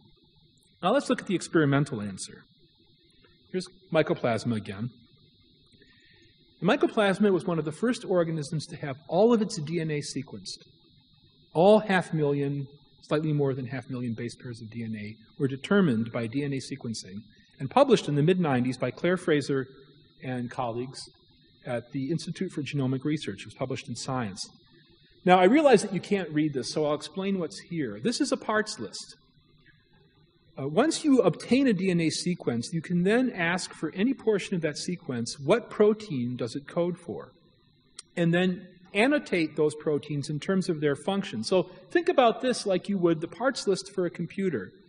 There's a section of parts related to the power supply, a section related to the motherboard, a section related to the CPU, and so forth, keyboard.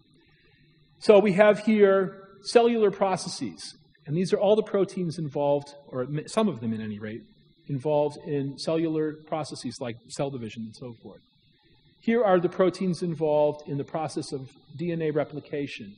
The largest group here are the proteins involved in translation, that is, converting RNA, DNA and RNA into proteins. You can represent it more simply this way. Those parts fall under these major functional classes, and there are lots of them in each of these categories. So that's what that diagram represents. And here's what some of them look like. And keep their shapes in mind. These shapes are as distinctive from each other as a hammer is from a saw from a screwdriver. This is a protein that's involved in the process of cell division. When we reproduce, we don't find a nice quiet room and turn down the lights and say, okay, where's my midline? It's right about here. All right, I'll split myself in two. Half of me will go over there, half of me will go over there, and now I'll have two Paul Nelsons. That's not how we reproduce, but that is how bacteria reproduce. And it's essential for them, when they reproduce, that they locate their midline precisely and make sure they have one complete copy of their genetic information in one half and one complete copy in another half, along with everything needed to service that genetic information. This protein is involved in doing that, in localizing the midline of the cell and enabling a septum to form, along which cell division will then occur. It's an essential protein for the biology of prokaryotes. Okay, look at that shape and compare it to that shape. Now, you've seen this now several times, so I won't spend a lot of time on it. But again, this is actually a multi-protein complex. Again, an important feature of an essential feature, in fact, because if you delete it, the cell dies, of the armamentarium, if you will, of that bacterium. Compare that to this. This is a protein involved in the process of translation. Now, those are not the same kinds of tools, molecular tools. They have different shapes, and they have different shapes for a reason. They're going to be performing different functions in the cell. Now, let's go back to our parts list and ask, how much of this can we take away and still have the cells be alive in culture, still be able to recover and plate cells from this species? How much of this can we subtract top down, one at a time, and still have functional cells? Well, that experiment was done by Clyde Hutchinson at the University of North Carolina in a paper published in Science in 1999. A beautiful, elegant as anything in theoretical physics, a beautiful experiment in theoretical biology, putting this question to Mycoplasma: how simple can you be and still be alive as a cell? And what they did was quite simple. They took a piece of DNA called the transposon, and these are not to scale, by the way. This shows the circular chromosome, or it's a cartoon of the circular chromosome of Mycoplasma. And this is greatly enlarged in relation to that, but I wanted you to be able to read the name here. This is a piece of DNA, a transposon, that integrates itself randomly into other DNA. Just comes crashing in and integrates itself into the sequence. And when it does that, it disrupts the genes where it happens to land. You can think of this in rough terms as giving me a 12-gauge shotgun and a blindfold and a box of shells and having me stand in front of a library. I have a library along that back wall. I put on the blindfold and I just start blasting away. And go through the whole box of shells, take off the blindfold and go and see what books I've destroyed. Well, that's what the transposon does. It's going to come in here, and it's going to land at various places in this circular chromosome and disrupt genes as it does. So suppose, for instance, it lands here in an essential gene that codes for a ribosomal component, the organelle or the molecular machine that translates messenger RNA into protein. Well, if it does that, we'll get a signal. If that truly is an essential protein, that cell's going to die because it needed that part. It couldn't do without it. Well, if you do this often enough in enough populations, you can get a pretty good sense of what the essential features are, or the essential components are for a cell. Here the cell dies because some of these transposons landed in essential genes. In the second cell, it again dies. But some cells are going to make it because the transposon will not disrupt anything that's essential. The cell will survive, and you can see it growing there in the culture dish. Well, if you take all of these cells and work your way backwards, you can figure out which the essential genes are, because if you sequence the DNA and you find a transposon in that chromosome, you know that that gene, at least under those environmental conditions, was not essential, because the mere fact that the cell is there tells you that it wasn't essential. So taking all of these groups and working your way backwards, you can figure out what cells or what genes were needed. What did they find? When I read this in Science, it jumped off the page at me. It often happens in biology papers nowadays because the discoveries they're making are so interesting. There are 480 protein coding genes in the wild-type mycoplasma. And their estimate was that 300 of them were essential under laboratory growth conditions. Those are optimal conditions, by the way, with graduate students and postdocs saying, "Please don't die, please don't die." They want you to be alive. This is not at, up in Greenland or in a hot spring somewhere. Including about 100 genes of unknown function. Now that's a third of that essential set. This was not expected, and I'll go into that in a bit more detail as rapidly as I can. Here's their first conclusion. The presence of so many genes of unknown function among the essential genes of the simplest known cells suggests that all the basic molecular mechanisms underlying cellular life may not yet have been described. But that's not the real puzzle. The real puzzle is why these genes were of unknown function. Genes that have unknown function have come to have a name. They're called orphans. And there's a pun there. In English, an orphan is a child without parents. And the pun is that ORF, in molecular biology, stands for open reading frame. An open reading frame is a section of DNA that codes for a protein. And you can tell that because these sequences have characteristic markers. They have a site here, a start site, where the ribosome begins to translate the messenger RNA into amino acids to build a protein. They have binding sites here where the ribosome binds. And then at this end, they have a stop codon that tells the ribosome, stop translating, and cut that protein free to fold. So it's very much like an English text where you have a capital letter here, a long string of characters, and then a period. It's quite literally a reading frame, and that codes for protein. And you can use those diagnostic markers when you sequence DNA to tell you whether a sequence codes probably for a protein or not.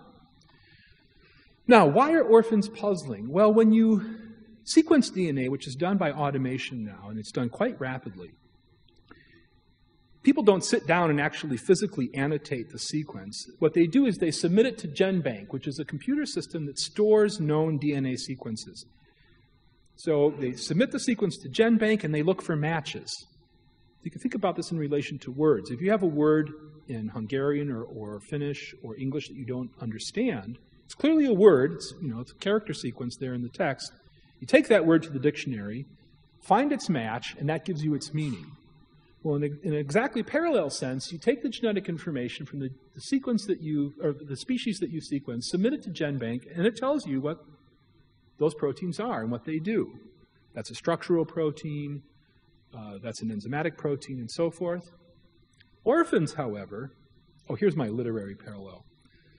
I don't know, this is a pretty literate group, so this example might not work. But in English, these words are effectively extinct. The only place that they live is on the stage when someone is reciting the famous soliloquy from Hamlet. When I speak to college audiences who unfortunately are not terribly literate, they don't have a clue what quietus and bodkin mean. But anyway, this is the famous to be or not to be soliloquy. And he says, might his quietus with a bare bodkin make? Well, they don't know what they mean, those character strings. So they have to submit them to the Oxford English Dictionary, and that provides them with their meanings. Quietus is death, released from life, and a bodkin is a little knife. You could kill yourself. So now we've recovered the meanings of these words in an English sentence. We now know what they do. Well, that's what we do again with the genetic sequences. We look for their matches, and that tells us what they do. Orphans, though, have no matches. We submit them to GenBank, and we come back with no matches. Where did those genes come from? An orphan doesn't have any parents, and the leading evolutionary theory for the origin of new genes is that they came from parents, from other genes by duplication and other evolutionary processes. Orphans, which typically are a very high percentage of the genome of any species that's sequenced, in microbial species, prokaryotes like Mycoplasma, it's 25 to 30% in that ballpark. 20% to 30%, somewhere in there, are orphan sequences. Where did that genetic information come from? This is a profound evolutionary puzzle. Here's why. Here's a diagram from a paper published last year by 2 Israeli researchers who work on this problem. We have 2 axes here. Along the vertical axis are the number of new sequences or novel sequences recovered. Along the horizontal axis is time. 1995, when the first whole genome was published, until 2002, when they stopped their analysis to submit the paper for publication. And along a linear scale, we have the number of genomes that have been sequenced, from 0 to about 60 at the time of the paper. Now it's up into nearly 100. Now there are 2 lines here along, I know you can't see one of them because it's rather faint, but the solid line are the number of new genome contributions, which is going up as more genomes are sequenced. And right next to it is a dotted line of orphans. And that curve is not flattening. It's going right on up this way. There is, in living things, a tremendous amount of species-specific genetic information. Orphan sequences that appear to belong just to the species that you sequence and to no other. And in the case of Mycoplasma, those genes are essential.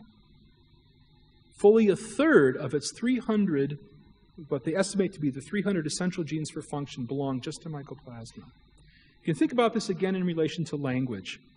Imagine sampling all the publications that have ever been published, all the words that have ever been used in English. And you eventually fill up a very large dictionary. But at some point, as you continue to sample, I'll do it this way to match this diagram. At some point, as you continue to sample, your curve will start to flatten out, because there just won't be any more new words to discover. You will have taken a fully adequate sample, and you'll saturate the space that you're searching, and your curve will flatten out. This curve is not flattening. It's going right off this way. And these researchers at Ben-Gurion University in the Negev say this is a real paradox. It challenges, in fact, our understanding of, or the scientific community's understanding of evolution. Here's the theory. According to the theory of common descent, all proteins are derived from other proteins from the minimal set present in the last universal common ancestor by descent with modification relationships, gene duplication, for instance. This is the parent-offspring production of new types through time. But Su and Fisher say, look, if proteins in different organisms have descended from a common ancestral set, why is it that so many today show no similarity to each other? Where did these orphans come from? In fact, Naomi Sue has a webpage called The Orphanage, where she is keeping track of all of these poor orphans. And you can go look at it yourself if you're interested, because this is such a, I think there's a Nobel Prize waiting for her someday for doing this work. But they go on, they say, why is it that we do not find the necessary intermediate sequences that must have given rise to these orphans? Where did all that genetic information come from? Now, I'm running over. I'll try to finish in the next 5 minutes. Why is this a problem for evolution? Well, let's look at the bottom-up approach to the origin of life. Non-living chemicals somehow forming an RNA molecule, which then somehow acquires a membrane, and now you're beginning to approximate something that resembles a cell. You're accreting complexity into a replicating system that is sifted by natural selection, and at some point the modern cell arises. This is the orthodox tale for how life arose, bottom-up. But bottom-up processes, in fact, cannot do even this. RNA is an exceedingly fragile molecule. I was talking about this yesterday with after dinner last night with the professor from Cambridge, who is a protein chemist, actually. And even though he's skeptical of intelligent design, he agreed with me that RNA is a very strange molecule indeed. All living things on Earth have RNA at the foundation of their biochemistry. Yet RNA, in geological time or just in the lab trying to make it from its constituents, doesn't seem to want to form naturally.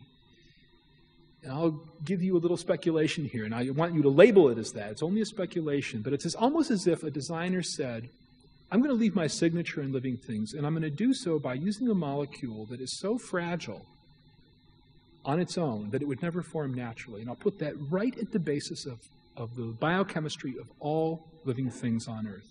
So bottom-up processes can't even do this. We don't know how RNA arises, much less the rest of the story.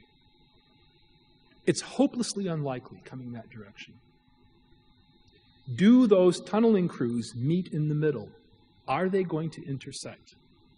As they must for the naturalistic story to be plausible. We approach the problem top-down. By taking things away, we come to that lower threshold. We have the tunneling crew. Here, tunneling crew isn't perhaps the right metaphor because it's coming up from the bottom, but we've got these processes going on, the interaction of non-living chemicals. Are they going to intersect? Right now, as far as we can tell, the answer is no. There is a vast complexity gulf that separates what non-living chemicals can do on their own and what living things require to exist at all. A vast complexity gulf between the two. There is no pre-biological or abiotic pathway to RNA molecules, as I indicated a moment ago. If you have RNA today in the world, it's either in a living thing that made it or a biochemist painstakingly synthesized it. Well, is it possible that life did not arise via natural causes but was intelligently designed? And here we have to go back to Charles and what happened in the middle of the 19th century to science. And this rule. Now, I think I've given you at least some sense that it's not really a question of evidence. I think the evidence for the intelligent design of life is unequivocal. Unequivocal.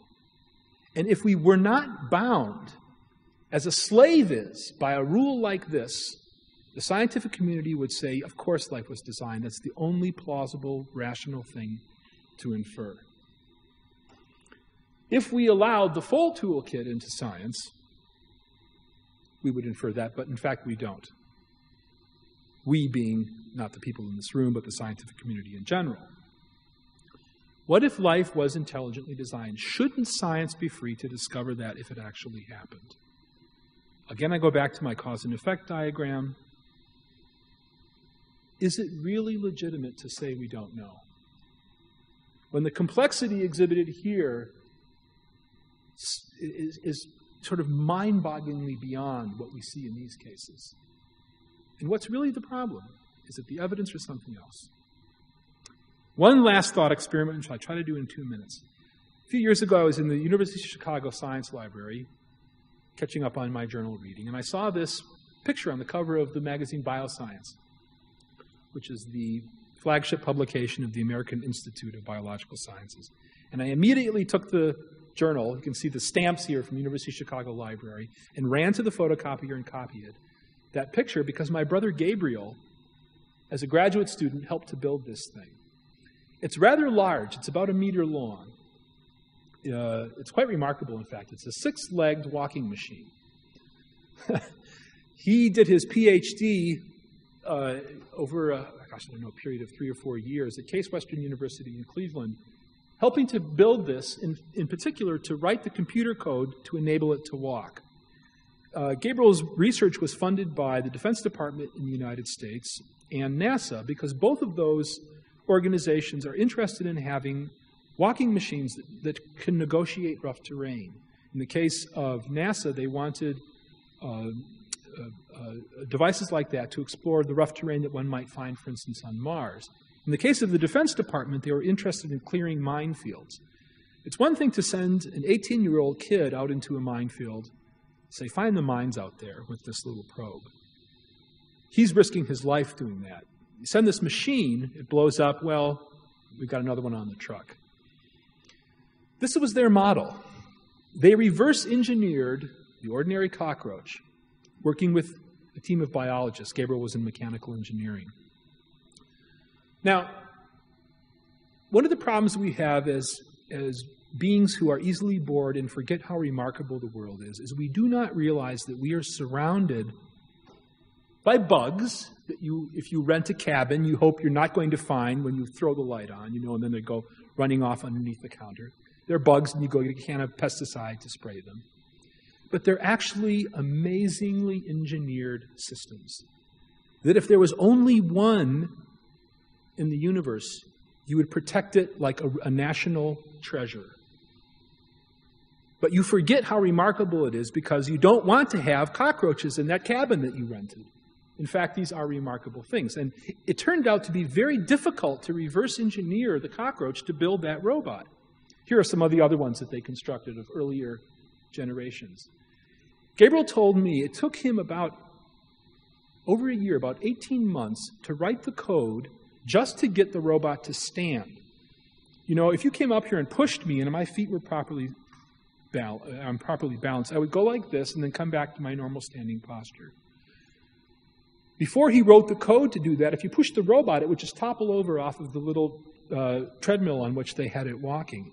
So he had to write the code just to get the thing to stand and to resist perturbation when it was pushed. 18 months to do that. Very hard work. And if you read the article that's in that journal, Roy Ritzman, who was one of the directors of Gabriel's lab, near the end of the paper points out, look, we have a long way to go before we can build a robot that works as well as a cockroach. They discovered, in fact, using high-speed video, that the cockroach, as it's running from a slower speed to a faster speed, changes the way that it uses its legs in a way that they couldn't really understand. But it's clearly doing it. It was clearly doing it. So let's do a little comparison, and then I'll quit. Robots, ordinary cockroach. Breaks down frequently. The Scientific American television program with Alan Alda, Scientific American Frontiers, came to Gabriel's lab to film their research. And on the day that the film crew was there, Gabriel was very concerned that the robot would actually walk. Because here this film crew has showed up. You don't want the robot to be just standing there. You want it to actually look like it's walking. Breaks down frequently, not a problem. That's why we buy the pesticide. Can walk only with help. It was always connected to a computer that was feeding it code so that it would move along the treadmill. Not a problem. When you scale up the rate at which cockroaches move, if you can imagine scaling them up to the size of a small sedan, they really clip. They move very briskly to get away from you in that can of pesticide. It can't feed itself. It needs to be fed voltage. Again, not a problem. Now here is where we get to the really fantastic science fiction dimension of all of this. Imagine Gabriel being given the PhD assignment, make a robot, and then have a little chamber inside to make other robots. I think he would rightly say, I'll take something a little simpler, thank you very much. Now, what does the scientific community do? If you said to those people in that lab, who were spending their lives working on that project, you didn't really do this. What you did is you took the cylinders and the actuators and the wires and you put them in a box and you randomly agitated it for a couple of years. They'd be deeply offended. This is the only rational thing to infer when you see that machine. If you came in here this morning at 10:15 and I had that walking machine sitting on a table down front here, whatever your personal philosophy, if you're an atheist, Buddhist, it doesn't matter. The only rational thing to ask is, who built that? Who built that? Where did that come from? And the one answer that you would not accept is that I put the parts in a box and randomly agitated it for a while. That's fundamentally irrational. So why is this inference the only rational one to draw? It's not rational. And it has nothing to do with the evidence. It has something to do with a bad philosophy that science has enslaved itself to for 150 years and would be well off without. All right, I'm done. Thanks. I'll have Q&A.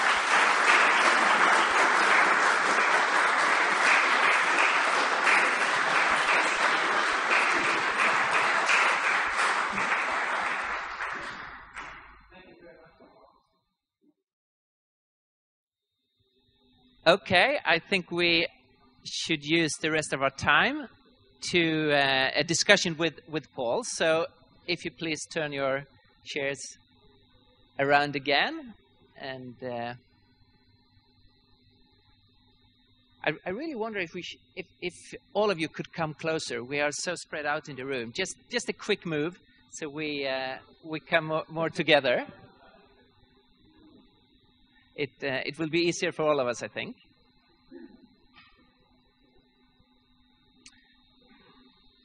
And we have this mic we can pass around, so you can ask a question. So,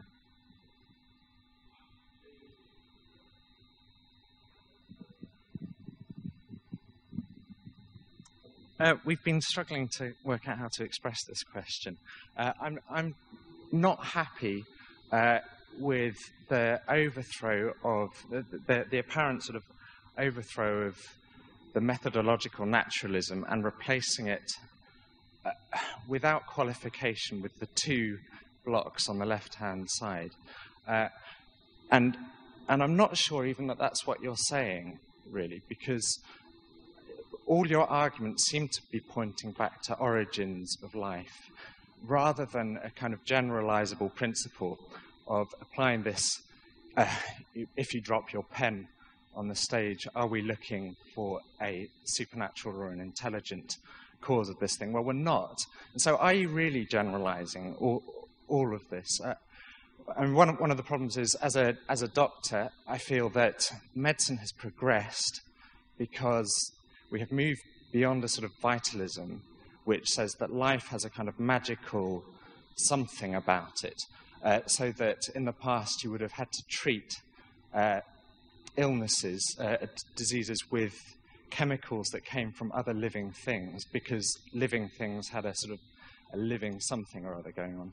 Whereas in medicine, you have chemicals that can be elsewhere and can be non-living things, and we're using those to treat life. And I'm just not sure that you are actually saying that we should have these two things on the left-hand side of the equation. Right. It's an excellent question, and it's one that often comes up in when I deal with scientific audiences, because what they don't want, and I think they're right not to want this, is the reintroduction of magic, occult causes into science. That we are well rid of those.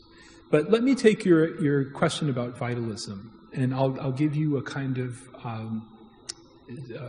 very small-scale thought experiment. When I go in and out of my hotel, or when any of us go in and out of this building downstairs on the ground level, that door opens automatically. Now, if you had a kind of primitive approach to the mechanism, you might say, well, there's a principle of opening there, right? I don't understand it, but somehow it senses my approach and opens the door, and out I go, and then it closes behind me.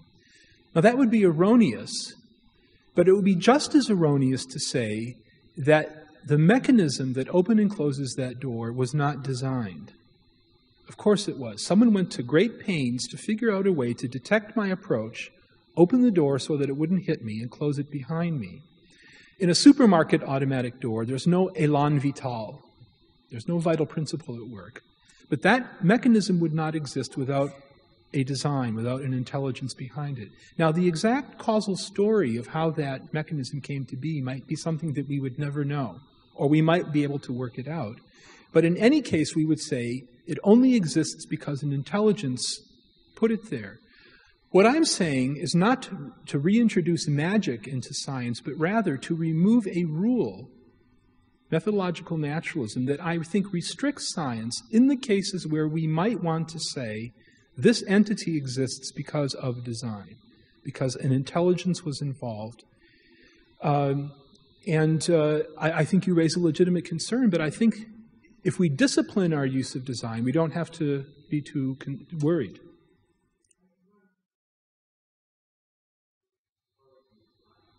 Well, I only use Origins of Life as an example, but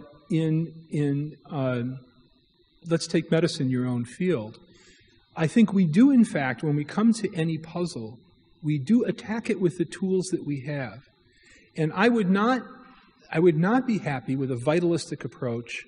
In fact, there's an interesting paradox about vitalism. Francis Crick, co-discoverer of the molecular structure of DNA, went into biology from theoretical physics precisely to destroy vitalism. He hated the idea that there was something special about life. And he said, I'm going to show that life can be reduced to physics and chemistry.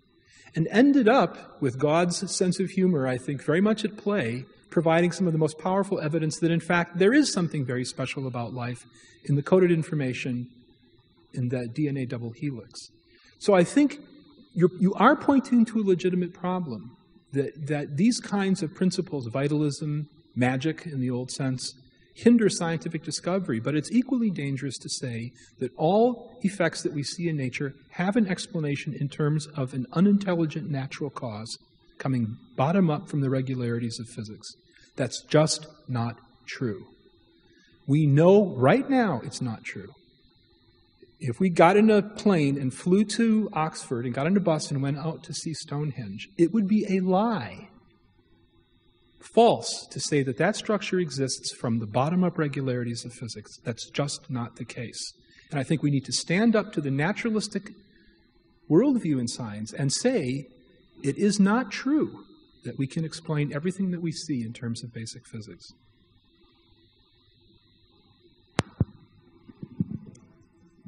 I was just thinking when you used that SARS metaphor, the desert island metaphor, and then you say, because with something like SARS, if you can trace it to a cause, you have control over it, and therefore can find a cure. And it seems to me that coming from, I'm not a naturalistic scientist, I'm not a scientist at all, but I could see how a scientist would say, all right, fine, maybe you want to add that to our toolbox, but in the case of something like SARS, searching for a supernaturalistic cause would actually be a tremendous waste of time and might cost. The price would be paid in the usefulness of science. Is there, and added to that scientists would immediately be out of control. We're dealing with information that we have no control over. There's no use we can put it to. What good is it if we just say, okay, blah, blah, blah, blah, blah, and then here's God, and da-da-da-da-da-da, and then there's God, and okay, fine, it's wonderful, but it's not very helpful in any sort of way.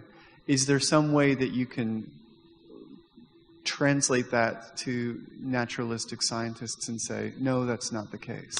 Well, let me turn the problem around. When I was an undergraduate studying evolutionary theory, I was taught that most of the human genome is junk, that only a very small fraction or percentage of our 3-point-whatever it is, billion base pairs codes for protein, and the rest of it is rubbish that natural selection has carried along but never eliminated. It's so-called junk DNA. And if you open a textbook from the mid-'80s, and it's talking about the genetic content of animals in particular, you will read this as the case. In fact, it's not true. The reason that science believed that is not because of the evidence, but because they had a metaphysic that told them that organisms are things that are cobbled together over time by natural selection, which doesn't make things perfect, it just makes them good enough to get by. We have discovered, especially within the past 5 years, that much of genetic material that was thought to be junk, in fact, has function. And that the question that we should have put to nature is not, well, I don't know what this does, ergo it does nothing, but rather, I don't know what this does, so I should work very hard to figure out why it's there. As a heuristic, as a metaphysic of explanation, a design approach is much more fruitful. What it says is, the system you're looking at is designed by a mind like yours, but vastly more powerful. If you don't understand something, work hard to figure out what it's there for, and don't assume that it doesn't have a function. So at least for something that I know pretty intimately, evolutionary genetics, they went exactly the wrong direction and are now having to painstakingly unlearn what was once doctrine, namely that most of our genome is junk. There's a case where a design perspective would have been much more fruitful. In fact, the biologists who are my colleagues at Discovery Institute, most of whom have faculty appointments at universities in the United States, say that their co-workers are de facto design biologists. That the way they figure out how living things work is by perturbing them, taking away elements and asking if the system still functions. And he says that's exactly what we do when we analyze an automobile engine. And it's design biology in all but name. One other quick comment to your question about science coming to a halt when it says, God did it. Well, historically, that hasn't been the case. If you look at Newton, who had a design metaphysic, it was precisely because he believed that there was, if you will, a rational order underlying the world, that he was motivated to do science at all, because then the world presented itself to him as a vast puzzle put in place by a supremely vast intellect, put in place for him then to solve. And I think historically, the cradle of science in the West was Christianity. Christianity gave birth to science. It didn't happen in China. It didn't happen in India. Some small regard with mathematics, there was something going on there. Modern empirical science was born in a Christian cradle and nurtured there. And only in the 19th century did that offspring turn around and, if you will, slap the mother in the face. So historically, I want to challenge that because I think it's not true. I think that science is tremendously fruitful from a design metaphysic.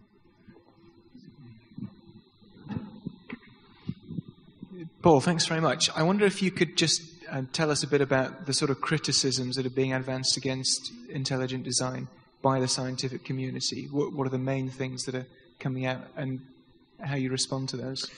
The main one, in our session in the Scientific Network yesterday morning came up from the professor at Cambridge, a protein chemist who's here, is that it carries on to what this gentleman said, is that design, if it's not disciplined, will foreclose the scientific enterprise. Let's take as a concrete example the origin of RNA. Someone might say to me, well, if you get lazy and say God did it, and there is a natural cause for the origin of RNA, you will then be the person making the mistake. Someone else will discover that, and you will have held back the advance of knowledge. So when I interact with university audiences, they're very concerned that design will become a science stopper, if you will. The people will get lazy. And I think in both comments that we've heard so far, that's a legitimate worry, because people can be lazy. And I think there are a number of answers to that. The most practical one is that a design theorist should arrive at his position first by passing through a thorough education in the science that's already accepted. So when I talk to undergraduates, I tell them, if you want to pursue design theory seriously, professionally, in biology, make sure you understand evolutionary theory thoroughly, because that is the only game in town right now.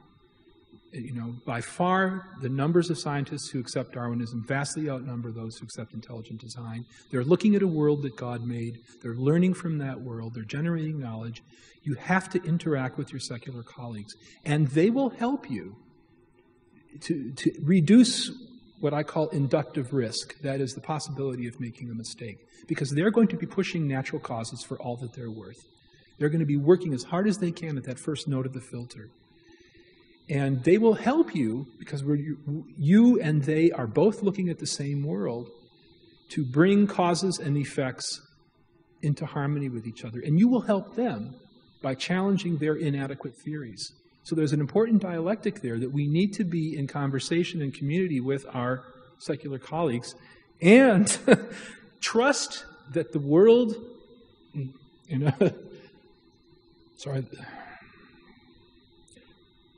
trust that the world that God made will testify to Him.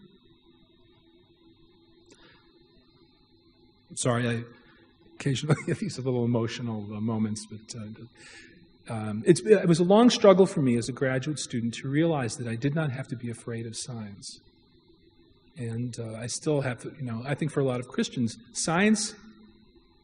scientific knowledge has been used as a weapon against the Christian worldview.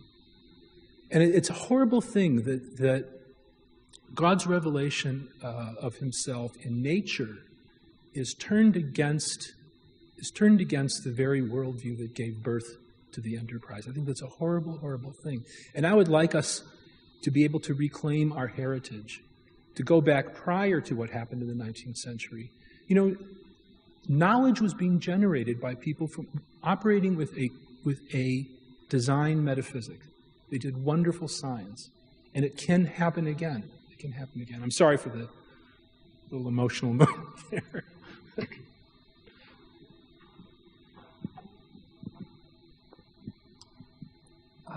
I hope this is going to turn into a question. I'm very sympathetic to the endeavor of intelligent design theory, because I think it's extremely important that the philosophical character of methodological naturalism is unveiled for what it is, and that the weaknesses in prevailing evolution theory are highlighted. I suppose one concern that arose for me out of your presentation was that you rightly invited us to ask the question, when presented with difficulties, apparent instances of design, unexplained phenomena, why do scientists, and perhaps others, jump for the answer, we don't know, rather than the answer, it must be a source, there must be an intelligent design at work? And I suppose the issue that I think we need to carry out as responsible participants in debate is to identify the reasons which may be legitimate intellectual reasons for jumping to the we don't know category, against instinctively we're aware that that those who are not believers suppress the truth. But it's possible, I guess, for us as Christians to jump too quickly to the assumption there's a psychological rejection of the truth that's staring them in their face. Now, that may well be at work, but I think we need to identify whether there may be intellectual reasons for jumping to we don't know. You've mentioned already the fear of laziness. I suppose the other thing that struck me as I reflected on your presentation was that if you relied understandably on analogies to human design, whether contemporary or indeed in some cases historic or prehistoric, the archaeological, I suppose the point that I'd be interested if you have any reflections on is that when we see design in the human world,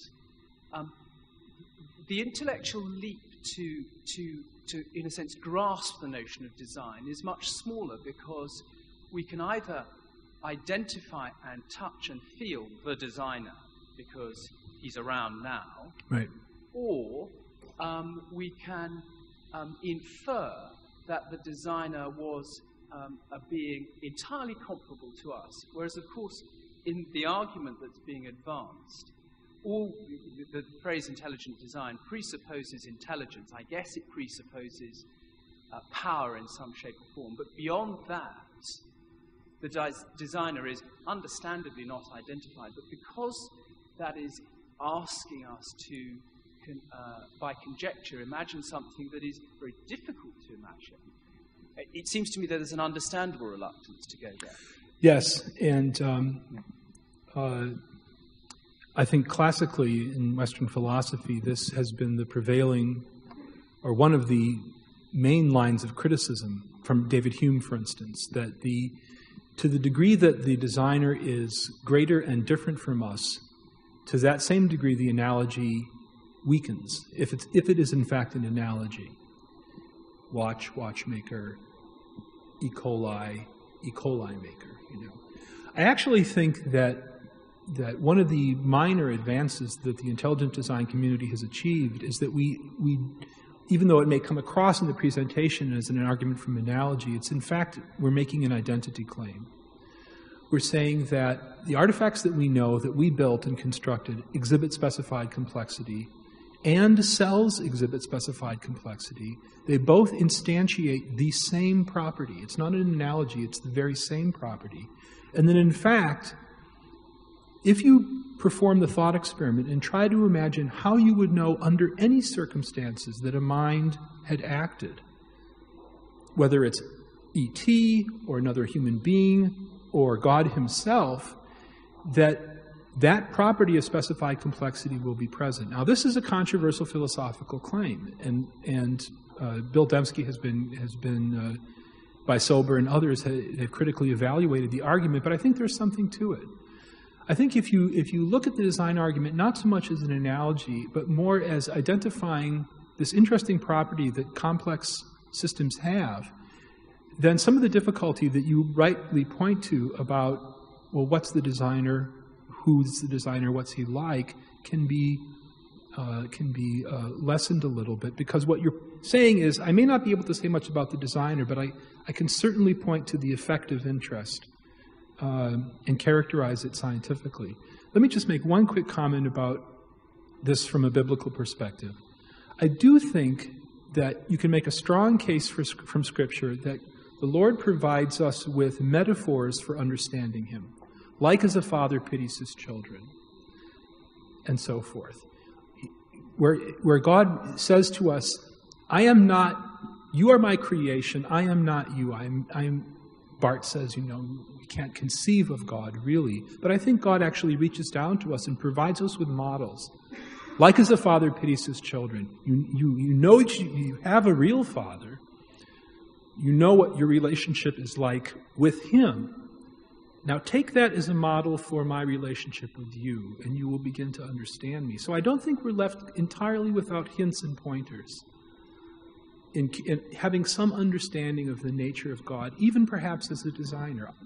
The metaphor that I favor is God, taken from Proverbs, of the king hiding a puzzle or creating a puzzle and hiding something to be discovered. And I think science, from that perspective, this enterprise of figuring out how nature works, thinking God's thoughts after him, that's something that then you can get up in the morning and go to your lab and do good work. Thank you very much, Paul. I think we need to draw this this session to an end. It's time for lunch. And again, I want to say thank you very much for sharing this with us. It's been very exciting. Paul has promised us to have his lunch inside here, and all of us who wants to continue the discussion, and those of you who want to ask more questions, we will have lunch inside here. So go and get your...